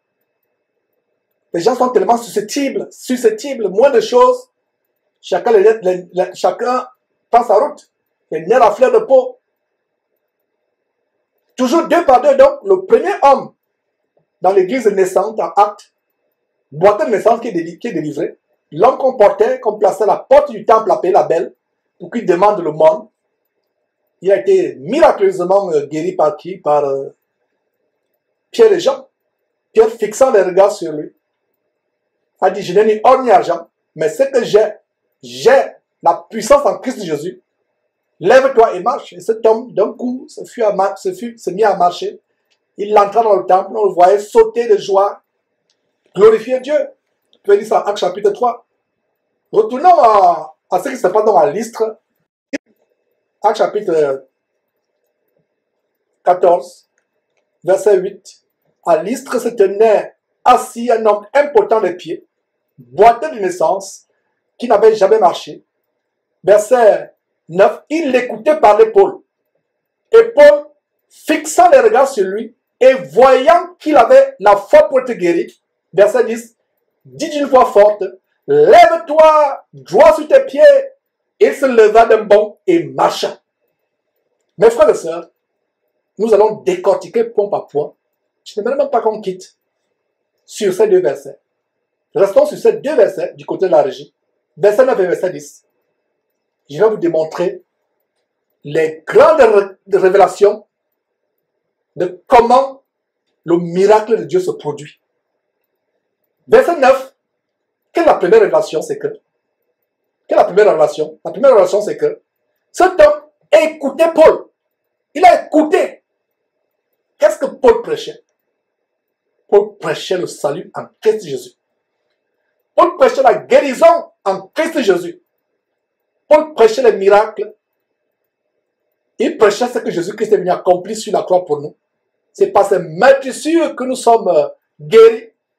C'est par son sang que nous sommes purifiés de nos péchés. Par ses meurtrissures que nous sommes guéris. Ce que Ésaïe avait dit des siècles avant, Ésaïe chapitre 53. Voilà la bonne nouvelle que Paul prêchait. Donc cet homme écoutait. Notez en passant ce verset. Romains chapitre 10, verset 17. La foi vient de ce qu'on entend. Et ce qu'on entend vient de la parole de Dieu. Beaucoup de chrétiens, s'ils faisaient comme ce boîtier de naissance, recevraient beaucoup de délivrance et de guérison. Vous n'aurez plus à vous faire escroquer par les faux pasteurs. Vous n'aurez plus à coucher avec eux, surtout les femmes qui se font abuser. Le pasteur te dit, couche avec moi, tu seras guéri. Vous n'aurez plus à dépenser des fortunes, ou à vous laver avec des urines, ou à vous... toutes ces huiles, ces choses abominables qu'il vous donne de faire. Si vous aviez la foi. Alors, regardez le processus de guérison de cet homme. 1. Notez, pour vous qui prenez les notes, mes frères, notez. 1. L'homme écoutait. Il écoutait ce que Paul disait. Il l'écoutait. Et pendant que Paul prêchait, cet homme écoutait. Et Paul a remarqué que ce boiteux écoutait de manière attentive. Paul a discerné que cet homme est en train de croire à la parole que je suis en train de prêcher. Paul fixe les regards sur lui au verset 9. Et Paul discerne. Et ça, c'est la parole de connaissance à nouveau. Deuxième manifestation de la parole de connaissance. La première manifestation de la parole de connaissance, c'est au verset 6, où on a vu que Paul et Barnabas ont eu connaissance qu'il y avait un complot contre eux, ils ont fui. Ça, c'est la deuxième manifestation, parce que vous ne pouvez pas voir dans le cœur de quelqu'un qu'il croit ou bien qu'il ne croit pas. Vous pouvez peut-être voir le signe extérieur de doute, de peur, voir comment la personne a peur. Là, c'est possible. Mais par rapport à la foi, ce n'est que par la parole de connaissance, Dieu vous révèle quelque chose de caché. Dieu vous fait voir les pensées dans le cœur de quelqu'un. C'est comme Jésus-Christ. Il m'est arrivé de voir ce que quelqu'un parle dans son cœur. Ça n'arrive pas tout le temps, mes frères et sœurs. Il m'est arrivé de voir quelqu'un a des pensées de meurtre contre moi, quelqu'un a des pensées criminelles contre moi. Il m'arrive, Dieu me montre cela. Dieu peut te faire montrer, mais ça ne va pas arriver tout le temps. Dieu peut te montrer ces choses pour te mettre en garde. Que telle personne va te tuer, Dieu te montre. Dieu ouvre le cœur de la personne, Dieu te montre comment le cœur de la personne est. C'est comme si tu vois le cœur de la personne sur un plateau. C'est possible. Donc, voilà la deuxième manifestation de la parole de connaissance. Dieu fait connaître à Paul ce qui est caché. Donc, Paul, qui prêchait, Suivez attentivement mes frères et sœurs. Paul prêche. Et cet homme écoute Paul. Il écoute attentivement Paul. Et Paul, qui le regarde, fixe les regards sur lui. Et Paul discerne de manière spirituelle le Saint-Esprit, ouvre l'intelligence de Paul. Le Saint-Esprit fait montrer le cœur de cet impotent, de cette boîte de naissance à Paul, que cet homme a la foi pour être guéri. Voilà comment les miracles se passent. Et ce verset 10, plutôt ce verset 9, me rappelle Romains chapitre 10, verset 17, qui dit, la foi vient de ce qu'on entend. Ce qu'on entend vient de la parole de Christ. Quand tu entends comment ta guérison est possible en Christ Jésus, et tu crois sans douter, tu auras la guérison. Le Seigneur Jésus disait, et ce cantique que nous aimons chanter, je te dis que si tu crois, tu verras la puissance de Dieu. Je te dis que si tu crois, tu verras les miracles de Dieu. Je te dis que si tu crois, tu verras la guérison de Dieu. Voilà, mes frères et sœurs, tu verras la guérison de Dieu si tu crois. Tu verras la guérison de Dieu. Tu verras les miracles de Dieu. Je te dis que si tu crois, tu verras les miracles de Dieu. Voilà comment la guérison s'opère. Les chrétiens aiment la facilité. Je n'ai pas le temps de croire, je n'ai pas la force de croire. Je donne l'enveloppe. Je vais acheter les huiles, je vais acheter le lait. Je vais acheter les bidons de lait pour me laver avec. Je dois acheter les casiers de vin pour me laver avec. Je dois acheter la bière pour me laver avec. Tous sont des témoignages que nous recevons. Mes frères et sœurs, croyez, vous allez voir le miracle de Dieu s'accomplir. Croyez, vous allez voir les grandes choses s'accomplir. Paul fixe les regards sur l'homme. Paul discerne que cet homme a la foi pour croire. Voilà ce qui se passe aujourd'hui. Beaucoup de personnes ne sont pas délivrées parce qu'ils n'ont pas la foi. La foi vient de ce qu'on entend. Et ce qu'on entend vient de la parole de Christ, la parole de Dieu. Marc chapitre 16, verset 16 à 17. Voici les miracles qui accompagneront ceux qui auront cru. À mon nom, ils chasseront les démons. Ils imposeront les mains malades et les malades seront guéris. Voilà les miracles. Ils parleront une nouvelle langue. S'ils boivent quelques breuvages mortels, on essaie de les empoisonner. On n'arrive pas à les empoisonner. Voilà l'évangile que nous prêchons. Voilà l'évangile que nous prêchons.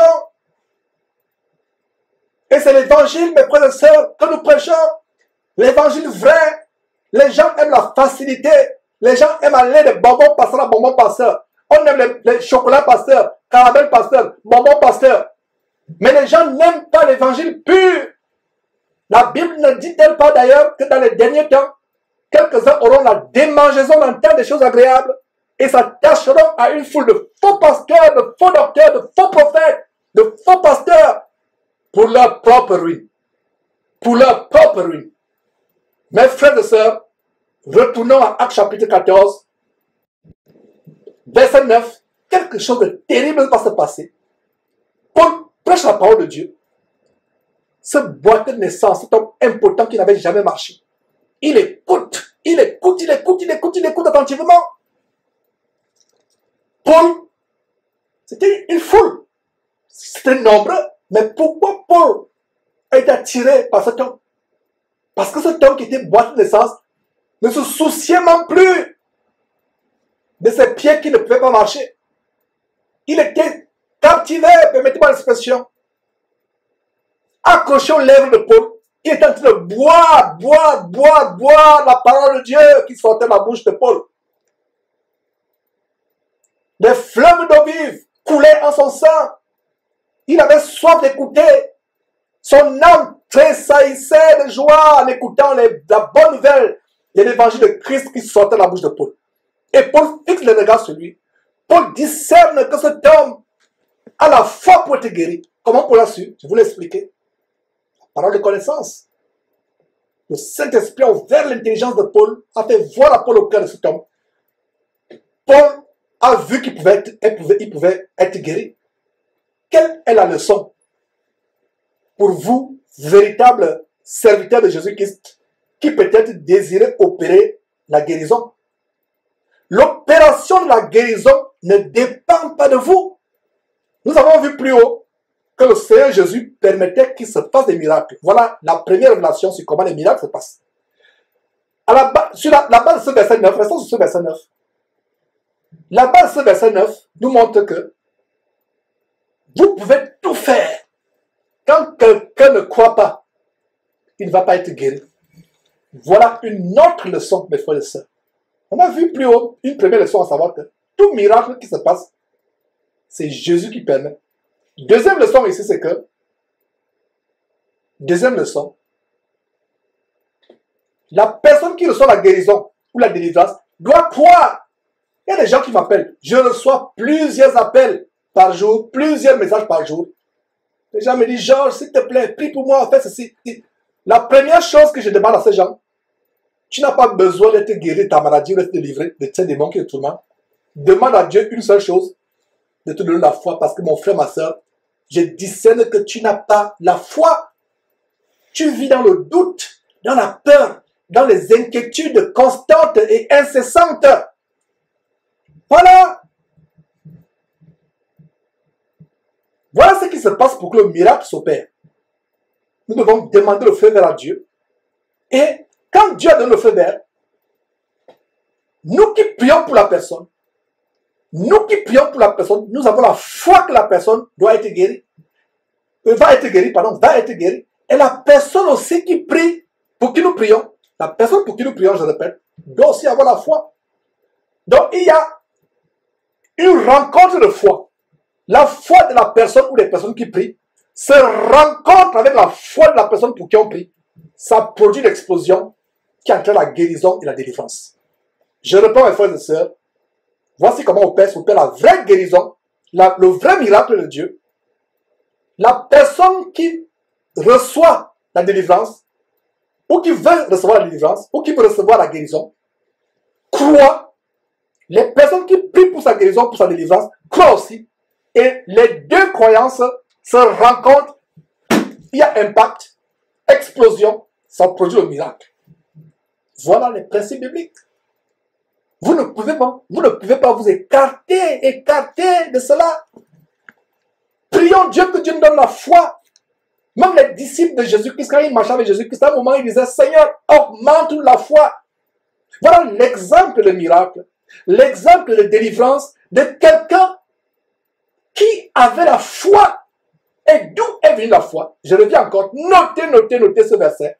Romains chapitre 10, verset 17. La foi vient de ce qu'on entend. Il a fallu que cet homme entende, écoute. Et en écoutant, ça produisait une joie dans son cœur. Et Paul a eu les yeux ouverts par son esprit pour voir que cet homme avait la foi pour être guéri. Et qu'est-ce qui se passe? Verset 9 à nouveau. Le verset 9 peut faire l'objet de 2 heures, 3 heures, 4 heures, 10 heures d'enseignement. Mais j'espère que vous avez pris l'essentiel. Verset 9 à nouveau, il écoutait parler Paul. Et Paul, fixant les regards sur lui, et voyant qu'il avait la foi pour se guérir, verset 10, dit d'une voix forte, lève-toi, droit sur tes pieds. Et il se leva d'un bond et marcha, exactement comme l'homme boité de naissance. Dans Actes chapitre 3, qui s'asseyait à la porte du temple appelé la Belle, cet homme se leva et marcha. Comparez les versets 9 et 10 avec ce que ces faux pasteurs font aujourd'hui. Comparez. Étudiez attentivement votre Bible. Lisez assidûment votre Bible. Aucun homme ne pourra plus vous séduire ou vous tenter. Même Satan en personne vient se présenter devant vous pour faire un miracle. Vous allez le chasser au nom de Jésus-Christ. Pourquoi les chrétiens sont aveugles aujourd'hui? Pourquoi les chrétiens sont emportés à tout vent de doctrine? Pourquoi ils sont envoûtés, ensorcelés, obnubilés par ces marchands de vent de néant? Pourquoi? Parce qu'ils ne s'attachent pas à la parole de Dieu. Ils ne lisent pas. D'où ces études que nous faisons, des études approfondies, verset après verset, de ces livres.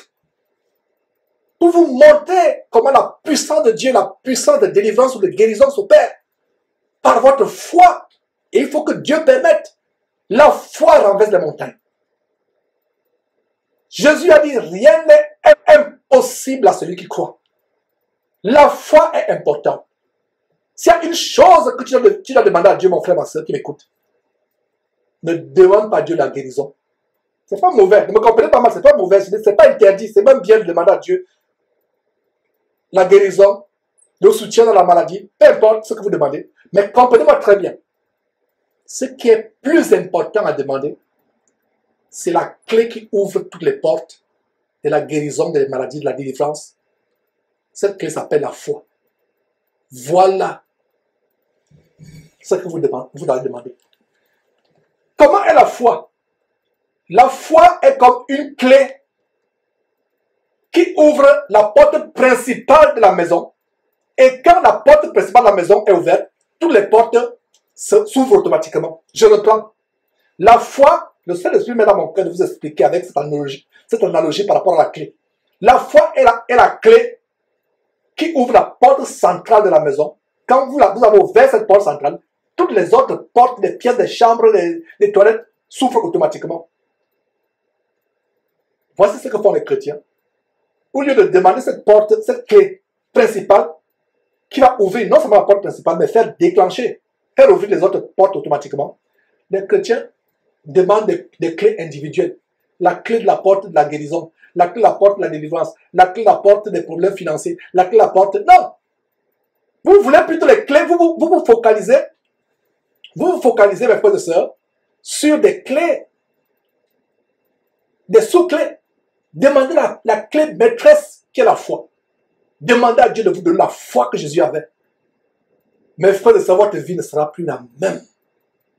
Vous viendrez un jour me dire, Georges, je témoigne de comment ma vie a changé.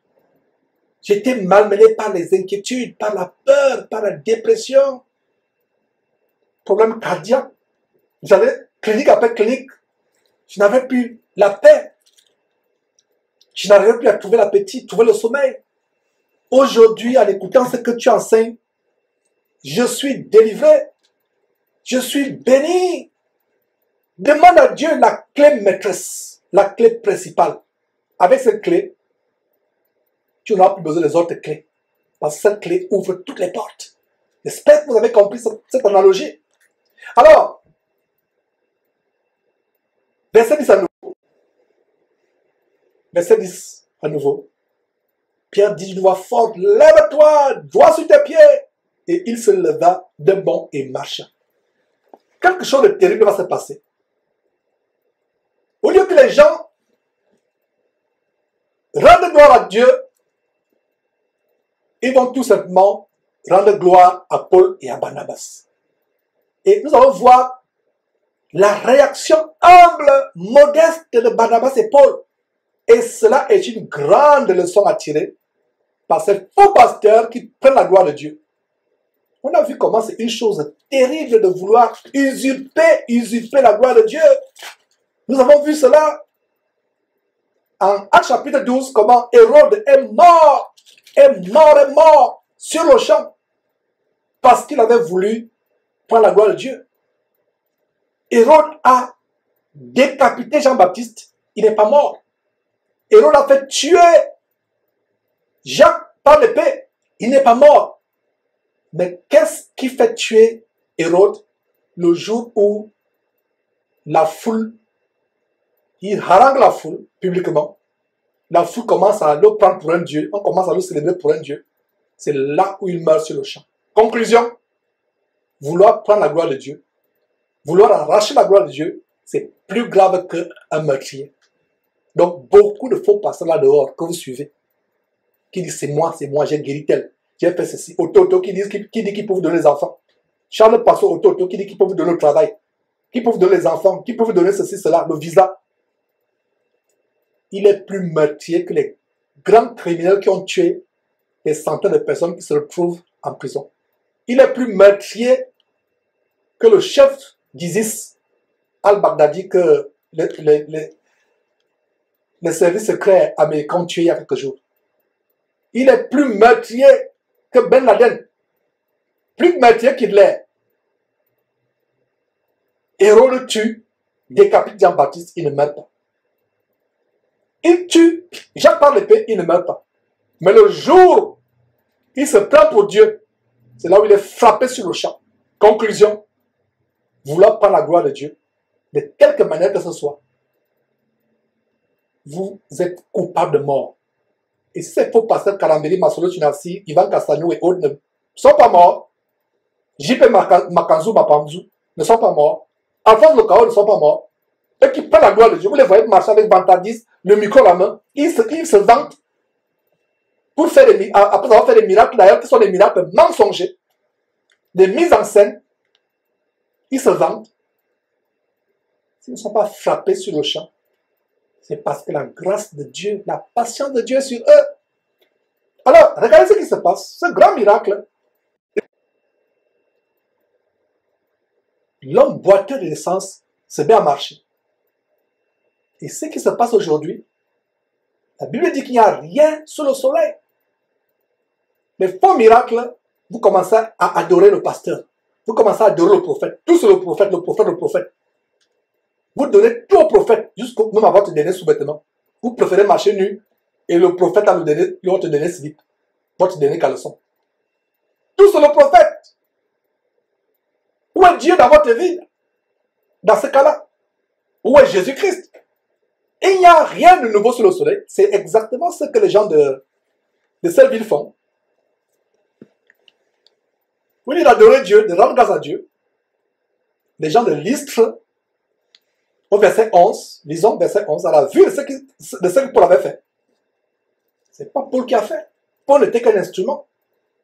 À la vue de ce que Paul avait fait, la foule éleva la voix et dit en langue lycaonienne, les dieux sous une forme humaine sont descendus vers nous. N'est-ce pas la même chose que les gens disaient du roi Hérode en Actes chapitre 12? Voix d'un Dieu et non d'un homme. Voix d'un Dieu et non d'un homme. Hérode savourait la gloire. Il ne savait pas que il la savourait pour quelques secondes avant de se retrouver en enfer pour l'éternité. Il frappait de mort sur le champ. Un ange de Dieu le frappa, rongé par les vers. Voyons le contraste entre l'attitude d'Hérode en Actes chapitre 12 et l'attitude de Paul et Barnabas qui contraste, qui diffère avec l'attitude de faux pasteurs. Verset 11, à la vue de ce que Paul avait fait, la foule élevait la voix et en langue lycaonienne, ils dirent, les dieux sous forme humaine sont descendus vers nous. Verset 12, ils appelaient Barnabas Jupiter et Paul Mercure, parce que c'était lui qui portait la parole. Ils donnent des surnoms. Barnabas devient le dieu Jupiter. Paul devient le dieu Mercure, parce que c'est lui qui porte la parole. Verset 13, le prêtre de Jupiter, dans le temple, regardez le temple. Le temple n'est pas chrétien. Regardez, le prêtre de Jupiter, vos temples là, vos chapelles, vos cathédrales. C'est pour ça que les chefs de ces cathédrales s'appellent prêtres. Le prêtre de la cathédrale telle, l'évêque, le cardinal, l'archevêque, le prêtre de telle chapelle, le prêtre de telle paroisse. Un vrai disciple de Jésus qui n'avait pas de temple, parce qu'il savait que le temple de Dieu, c'est nous. 1 Corinthiens chapitre 3, verset 16. Est-ce que je vous enseigne un faux évangile, mon frère, ma soeur? Est-ce que je vous enseigne la fausseté? Jugez si je vous enseigne ce qui est faux. Ouvrez votre Bible et vérifiez avec moi. Ils n'avaient pas de temple, mais voilà les gens qui avaient le temple. C'est normal qu'ils aient des temples. Ils adorent des divinités sataniques, c'est normal. Mais nous, chrétiens, nous n'avons pas de temple. Donc ces gens comme Masolo Tunasi, Ivan Kassanou, Mamadou Karambiri, qui font des appels de fonds pour la construction des temples, vous cotisez pour construire les habitations de démons. Vous cotisez pour construire les temples de Jupiter, les temples de Mercure. Voilà la révélation. Continuons mes frères et sœurs, verset 13. Le prêtre de Jupiter, dans le temple était à l'entrée de la ville, amenant quoi? Des taureaux avec des bandelettes vers les portes et voulaient, de même que la foule, offrir un sacrifice. Ils étaient persuadés que Barnabas et Paul, c'est Mercure, le dieu Mercure qui est descendu avec le dieu Jupiter. Verset 14. Regardez ce que Barnabas et Paul font.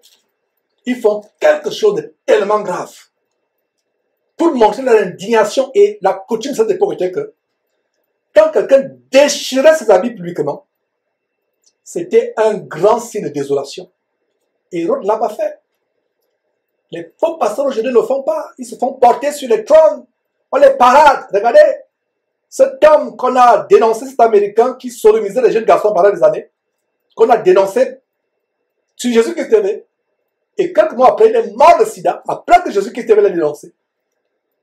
Vous voyez dans une scène qu'on a montrée, quand l'histoire de la sodomie sur les petits garçons a éclaté, comment on le porte sur une chaise, et un rabbin juif, vient introniser le roi, on le parade. 4 personnes le portent en pleine séance, en plein culte diabolique. On dit, voilà votre roi. Et il prend la place du roi des rois, du Seigneur des Seigneurs, qui est Jésus-Christ.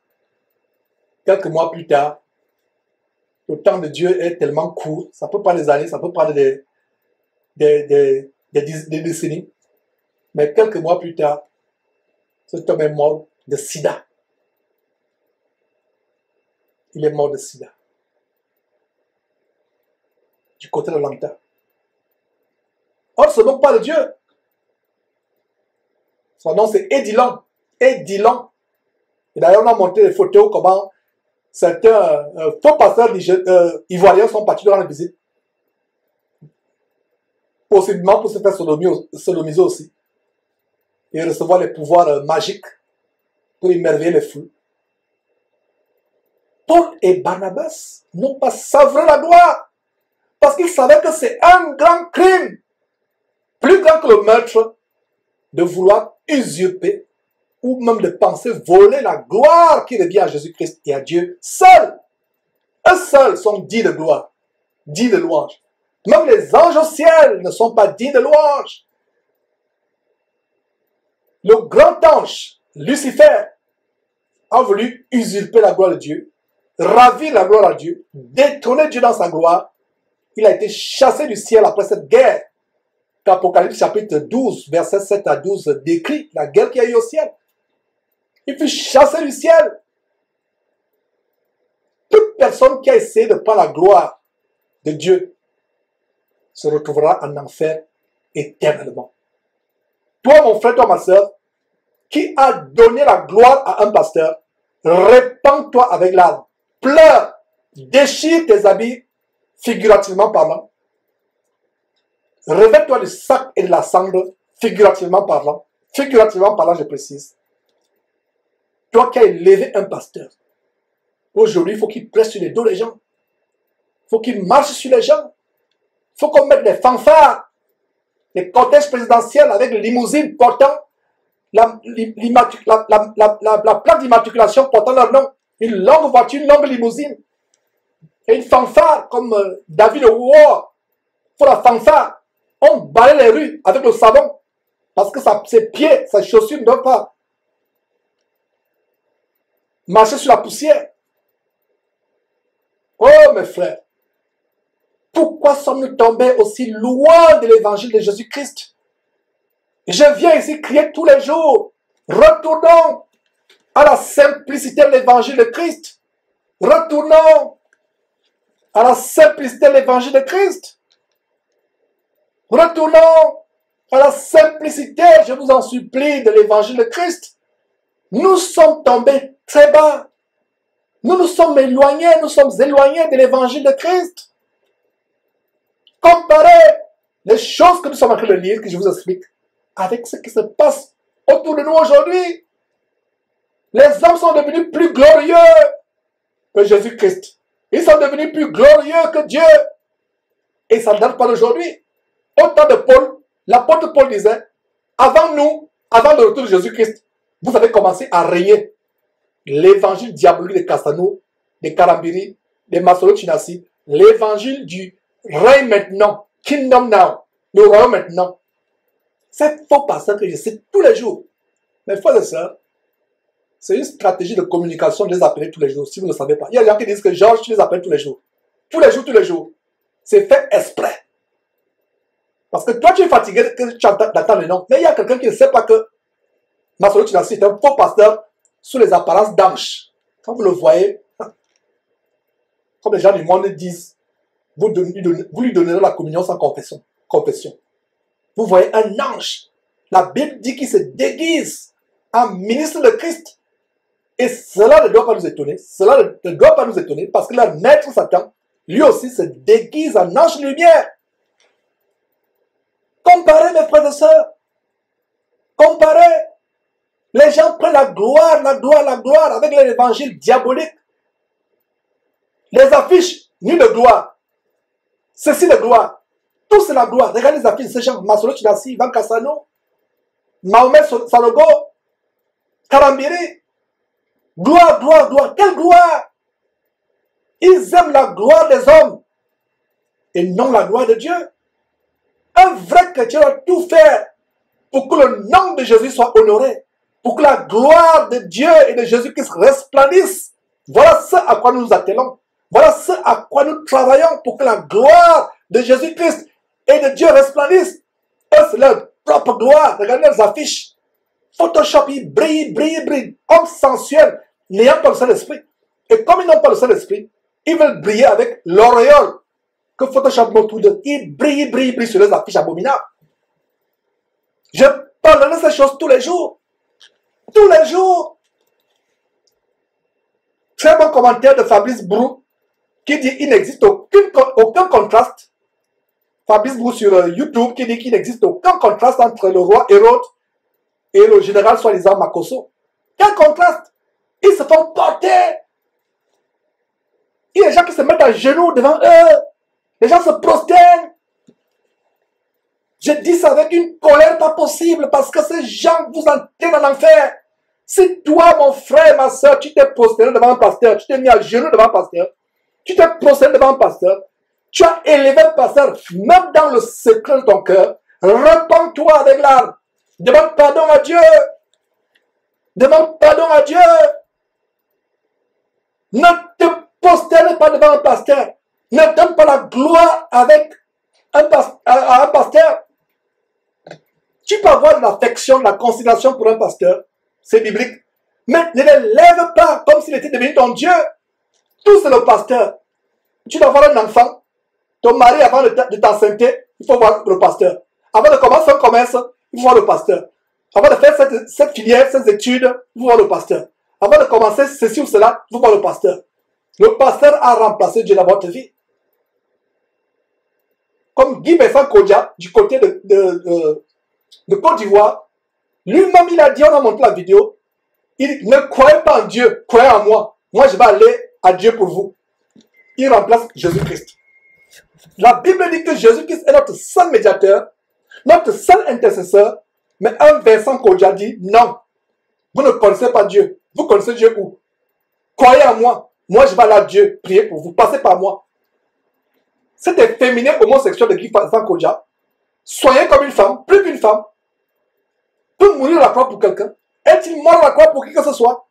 Appelez Guy Bessan Kodja, qui se décale la peau, qui se maquille. Dites à Guy Bessan Kodja, tu es mort pour nous, n'est-ce pas? Tu dis que tu es notre intercesseur, n'est-ce pas? Viens, allez à la quincaillerie, à la boutique d'à côté, achetez un marteau et un petit clou, même pas un gros clou, un petit clou. Prenez son doigt d'efféminé, tellement manicuré. Dites à Guy Bessan Kodja, mets le doigt, même l'oreille, le doigt, le lobe de l'oreille, contre l'arbre cloué. Il va se mettre à chialer comme une femmelette. Et il va vous dire, n'allez pas Dieu, passez par moi. Je connais une seule personne par qui nous passons. Jean chapitre 14, verset 6 dit, d'ailleurs lui-même il le dit, le Fils de Dieu Jésus-Christ, merveilleux, glorieux, magnificent, je suis le chemin, la vie et la vérité, nul ne va au Père que par moi. Et c'est la même chose que les apôtres ont proclamé à Actes chapitre 4, verset 12. Dans les évangiles, il y a ce verset dans Actes chapitre 4, verset 12 qui dit « Il n'y a de salut en aucun autre, car il n'y a sous le ciel aucun autre nom par lequel nous pouvons être sauvés, si c'est le nom de Jésus-Christ. » Voilà la personne par laquelle nous allons à Dieu. Voilà notre médiateur. Voilà notre intercesseur. Voilà, mes frères. Voilà le seul médiateur, le seul intercesseur. Regardez l'attitude de Paul et Barnabas. Retournons à ce passage, mes frères. Parce qu'on a vu beaucoup de choses jusqu'à présent. Beaucoup de révélations, beaucoup de conseils, beaucoup de leçons à tirer de ces histoires.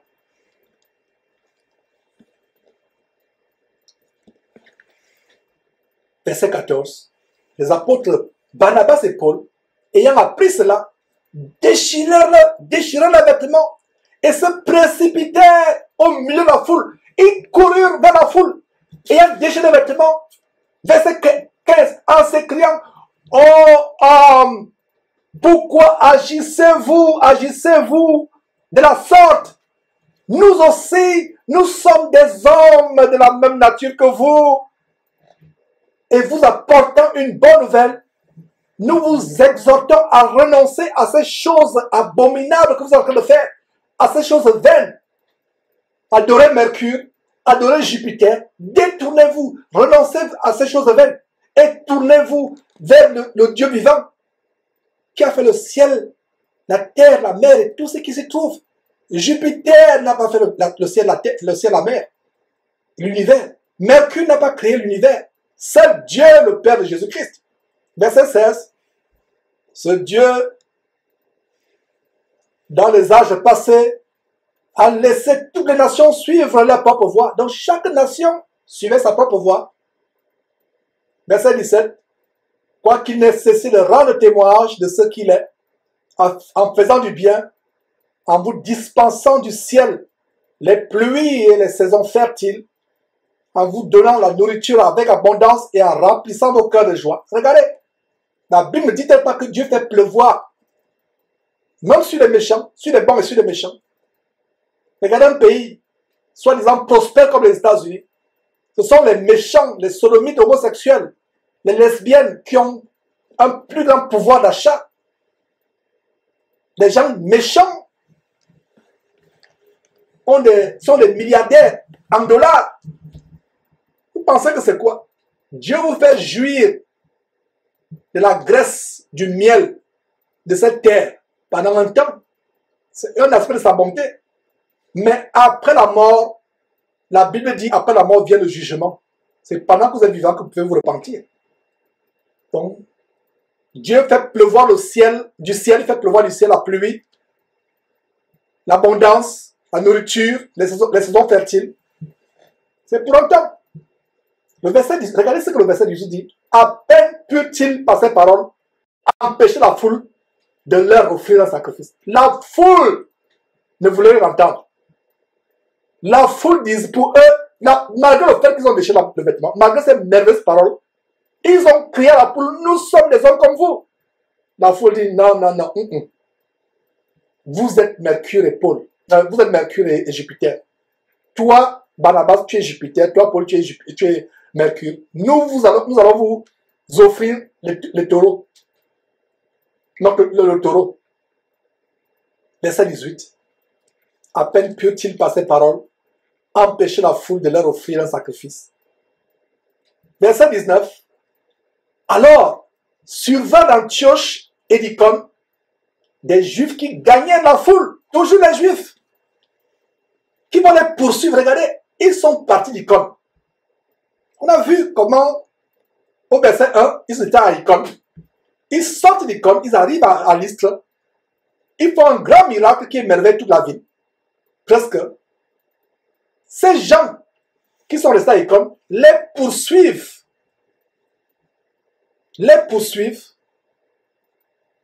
Jusqu'à Lystre. Regardez le verset 19. Alors survint d'Antioche et d'Icône des Juifs qui gagnèrent la foule et qui, après avoir lapidé Paul, le traînèrent hors de la ville pensant qu'il était mort.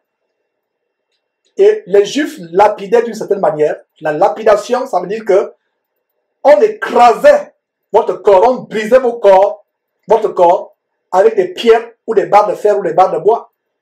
C'est ça la lapidation. Je donne la précision de manière graphique pour que vous compreniez le miracle de Dieu. Lapider signifie que on prend des grosses pierres pour broyer votre crâne, vos os, vos bras, vos pieds. On broie votre corps avec les os et ils ont laissé Paul pour mort. Parce que quand vous lisez, vous allez dire il fut lapidé, vous n'allez pas comprendre. Il faut que je vous explique très bien pour comprendre que Paul a été laissé à cet endroit et les gens sont partis pensant qu'il était mort. Il ne pouvait pas partir de là si Paul n'était pas mort. J'explique cela pour que vous compreniez la puissance de Dieu parce que Satan veut toujours tout faire pour minimiser la puissance de Dieu. Alors il ne va pas réussir aujourd'hui. Parce que Satan va dire non, peut-être que c'était évanoui seulement. Non, Paul est mort. Le corps broyé par des pierres, par le bois, les barres de fer, peu importe ce qu'ils utilisaient pour le lapider. Et les Juifs avaient une manière de lapider. Soit ils vous enterraient, ils creusaient la terre, ils vous enterraient jusqu'à la poitrine, les mains dans le sol, les pieds dans le sol. Il n'y a que votre buste et votre tête qui reste, donc vous ne pouvez pas vous défendre. Soit ils vous attachaient à 4 pieds. Ils plantent 4 gros pieds dans le sol. Ils vous écartèlent. Un bras à un pied. Le deuxième bras à notre pied. Un pied à un pied. Donc vous êtes écartelés, vous ne pouvez pas bouger. Ils vous lapident. Voilà comment ça s'est passé. Personne ne pouvait tenir Pierre parce que si vous le tenez, la pierre qu'on lance peut vous blesser. Donc il fallait que Pierre soit immobilisé et recevoir la lapidation. Vous mourrez de manière atroce. Vous ne vous défendez pas. Ne lisez pas vite la Bible, mes frères et sœurs. Quand vous lisez la Bible vite, vous manquez certains détails. Le détail, c'est qu'il a été lapidé. Et je viens de vous expliquer comment se passe la lapidation. On vous immobilise et on amène les grosses barres de fer ou de pierre ou de grosses pierres ou de gros bâtons. On vous broie les os. C'est ça qu'on appelle lapidation. Quelle mort horrible. Voilà comment Étienne est mort en Actes chapitre 7. Vous ayant expliqué la barbarie de la lapidation, appréciez maintenant la délivrance de Dieu, mes frères et sœurs. Comment Dieu ramène à la vie un de ses serviteurs qui est mort par lapidation, la tête broyée, le corps broyé, etc. Donc ils ont laissé Paul. Ils ont dit Paul est mort. Verset 19, à nouveau. Ces gens poursuivaient Paul et Barnabas. Barnabas. Oh, mes frères et sœurs. Barnabas, lui, il a échappé à la lapidation. Mais Paul a été lapidé, broyé par des pierres, des bâtons, des fers. C'est ça le mot. Alors, verset 19, à nouveau. Suiveurs d'Antioche et d'Icône, des Juifs qui gagnaient la foule et qui, après avoir lapidé Paul, le traînaient hors de la ville. Pourquoi le traînaient? Parce que c'est un cadavre. C'est tellement les hyènes, s'il y avait les hyènes là-bas, ou les chacals, ou les oiseaux, les vautours devaient le manger. On le traînait hors de la ville. Mort. Pour eux, ils étaient morts. Mais qu'est-ce qui se passe? Voilà encore, mes frères et sœurs, la puissance dans l'église qui craint Dieu et qui croit Dieu. Mais verset 20, les disciples l'ayant entouré, il se leva et entra dans la ville. Il se leva. Mes frères et sœurs, je viens de vous expliquer ce que c'est la lapidation. Le corps est broyé par des pierres. Les blessures béantes occasionnées par ces grosses pierres qui tombaient sur vous, ces bâtons, ces fers. Mais le lendemain, il se lève. Les disciples l'entourèrent. Ils l'entourèrent. J'imagine comment ils se donnaient les mains pour prier pour lui. Et ils se levaient. Malgré le fait que pour eux, ou pour les gens de la ville plutôt, Paul était mort, ils ont eu la croyance en Dieu. Ils ne sont pas fiers à ce que les yeux voyaient. Ils ne sont pas fiers aux blessures effrayantes, béantes sur le corps tout au long du sur le corps de Paul. Malgré ce qu'ils voyaient, ils ont entouré Paul, visiblement, véritablement, ils sont de les mains. Ils ont prié, Paul se leva. Le mort ayant le corps broyé, se leva. Mon frère, ma soeur qui écoute cela, si tu ne croyais pas que Dieu, même après la mort, peut reconstituer tes tissus, tes muscles, tes os, voilà une évidence. Voilà une preuve. Vous qui dites que oh, Jésus-Christ ne croit pas au miracle. Jésus-Christ ne croit pas aux délivrances. Jésus-Christ ne croit pas, Jésus ne croit pas au miracle, Jésus ne croit pas aux délivrances. Vous voulez que nous croyions au miracle et délivrance avec les acteurs de cinéma? Non, non, non, je ne croirais pas. Personne de Jésus-Christ ne croira. Nous croyons au vrai miracle et ces miracles se passent encore aujourd'hui. Il y a des miracles que certains membres de Jésus-Christ ont opérés. Des grands miracles. Des personnes qui ont été ressuscitées des morts. On ne va pas publier ça. Pour que la gloire ne revienne pas sur un membre de Jésus-Christ. On ne va pas publier cela. Quelqu'un qui fait un miracle, il s'empresse de mettre sur YouTube. C'est la preuve que ce n'est pas Dieu. Parce que si vous faites un miracle véritable venant de Dieu, vous aurez peur de mettre ça sur YouTube pour ne pas amener les gens à vous donner de la gloire. Conclusion, si vous voyez un miracle à la télévision d'un pasteur, un miracle une délivrance, un miracle d'un pasteur à la télévision sur YouTube, sur Facebook, c'est la preuve que Dieu n'est pas dedans.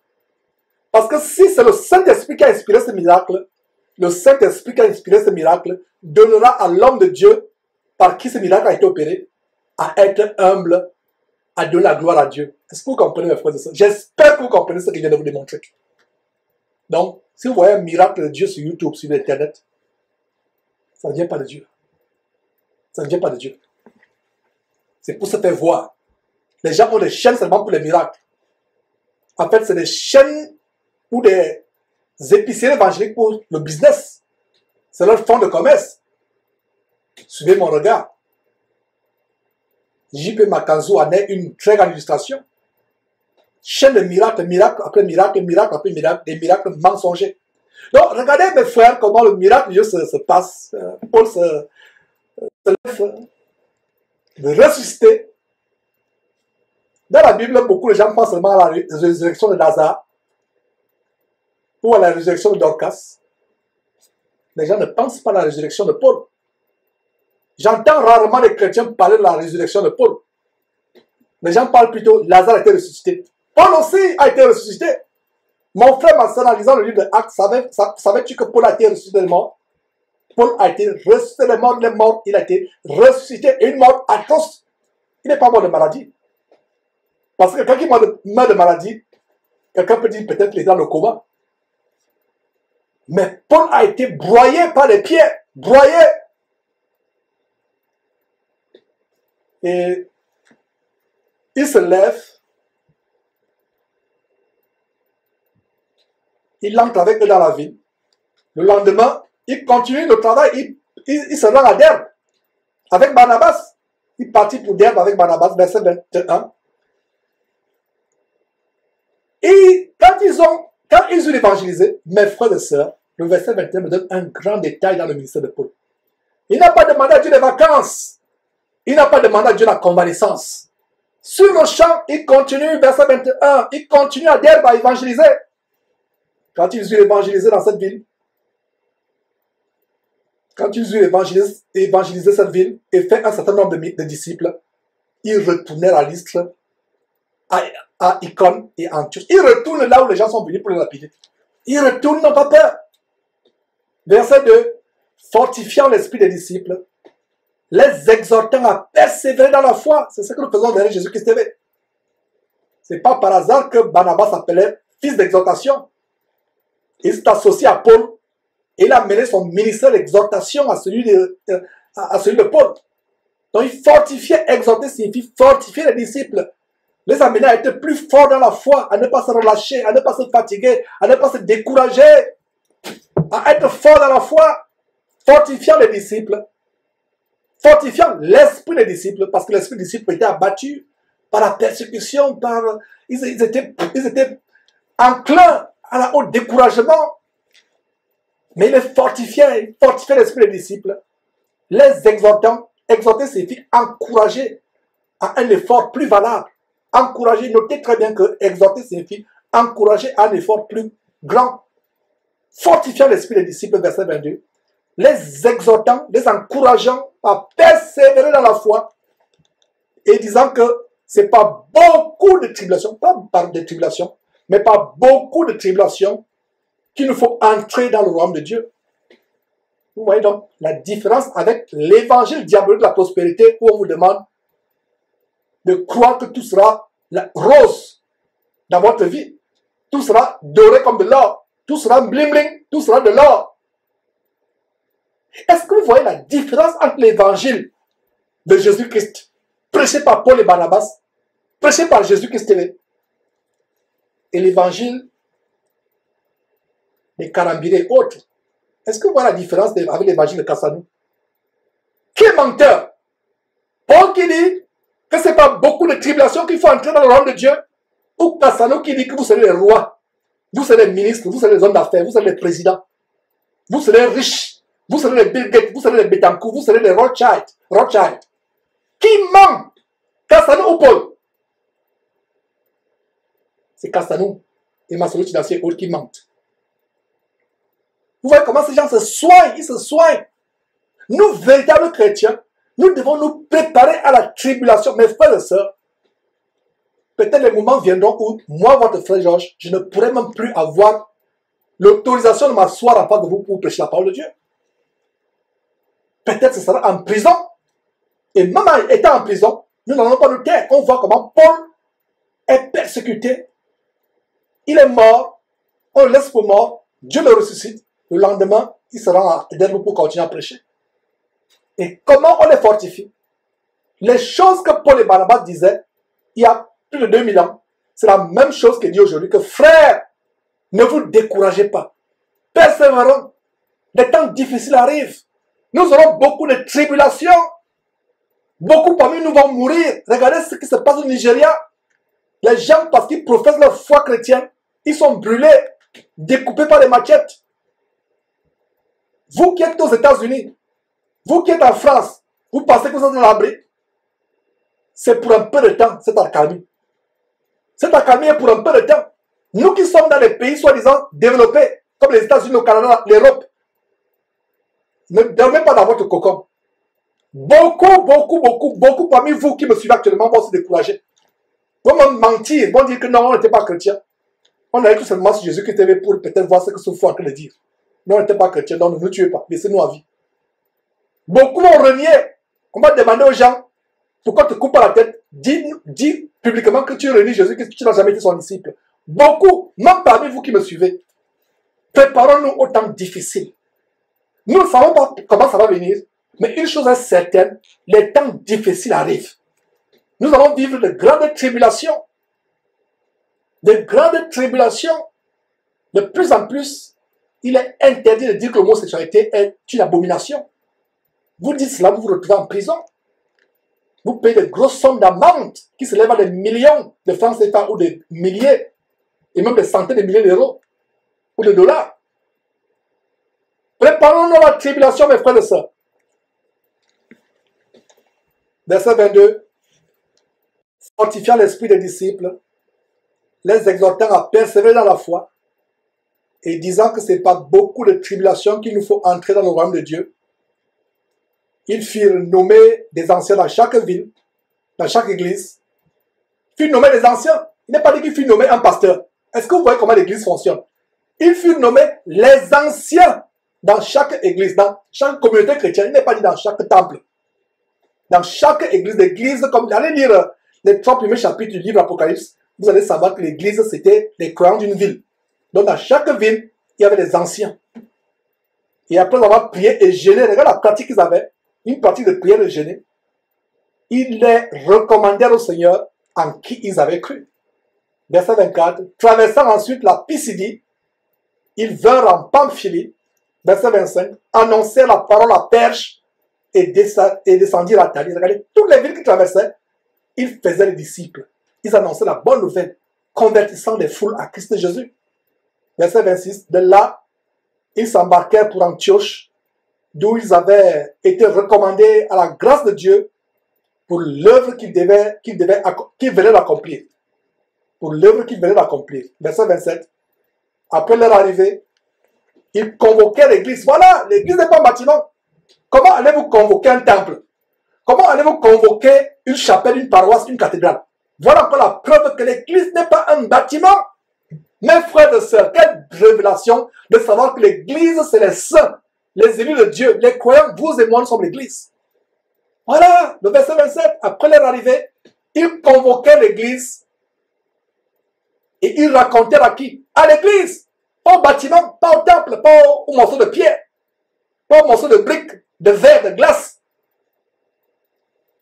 Ils convoquaient l'église et racontèrent tout ce que Dieu avait fait avec eux et comment il avait ouvert aux nations la porte de la foi. Verset 28. Et ils demeurèrent assez longtemps avec les disciples. Ils demeurèrent assez longtemps avec les disciples. Voilà des grandes choses que nous avons vues dans ce chapitre 14, que le Saint-Esprit complète ce qui manque. Quand nous revenons la semaine prochaine, les adieux, si je suis toujours en vie ou si Jésus-Christ ne revient pas que temps, nous reviendrons sur cette antenne Jésus-Christ TV pour étudier le chapitre 15. Et beaucoup de personnes pensent qu'un chrétien doit s'abstenir de tel aliment ou tel aliment. Il y a une vidéo que beaucoup de personnes m'ont dit de regarder, où on m'accuse d'encourager les chrétiens à manger du porc. Je ne sais pas quelle personne a fait cette vidéo, je ne sais pas, je n'ai même pas regardé telle chose. Et je peux vous avertir, mes frères et sœurs, déjà par avance, qu'il y aura des grandes relations au chapitre 15, parce que l'église de Jésus-Christ a réglé les détails sur ce que nous devons manger ou ne pas manger. Et je peux déjà vous dire qu'un chrétien qui mange le porc n'a pas péché. Sur la base de Actes chapitre 15, on verra les détails point par point. Donc ce chapitre va exposer les détails sur les aliments interdits aux chrétiens. Nous allons voir les grandes choses, mes frères et sœurs. Donc l'émission va se poursuivre. Dans la première partie de notre émission vient de s'achever. Et nous allons poursuivre avec la deuxième partie qui est les questions-réponses et témoignages et l'appel aux contributions des uns et des autres à soutenir la diffusion en Afrique. Donc nous revenons dans quelques minutes pour la deuxième partie de cette émission, à savoir questions-réponses, témoignages et appel aux contributions. Vous connaîtrez la vérité vous affranchira.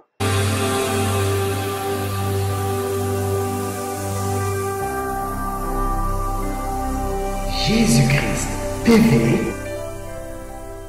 vous connaîtrez la vérité et la vérité vous affranchira.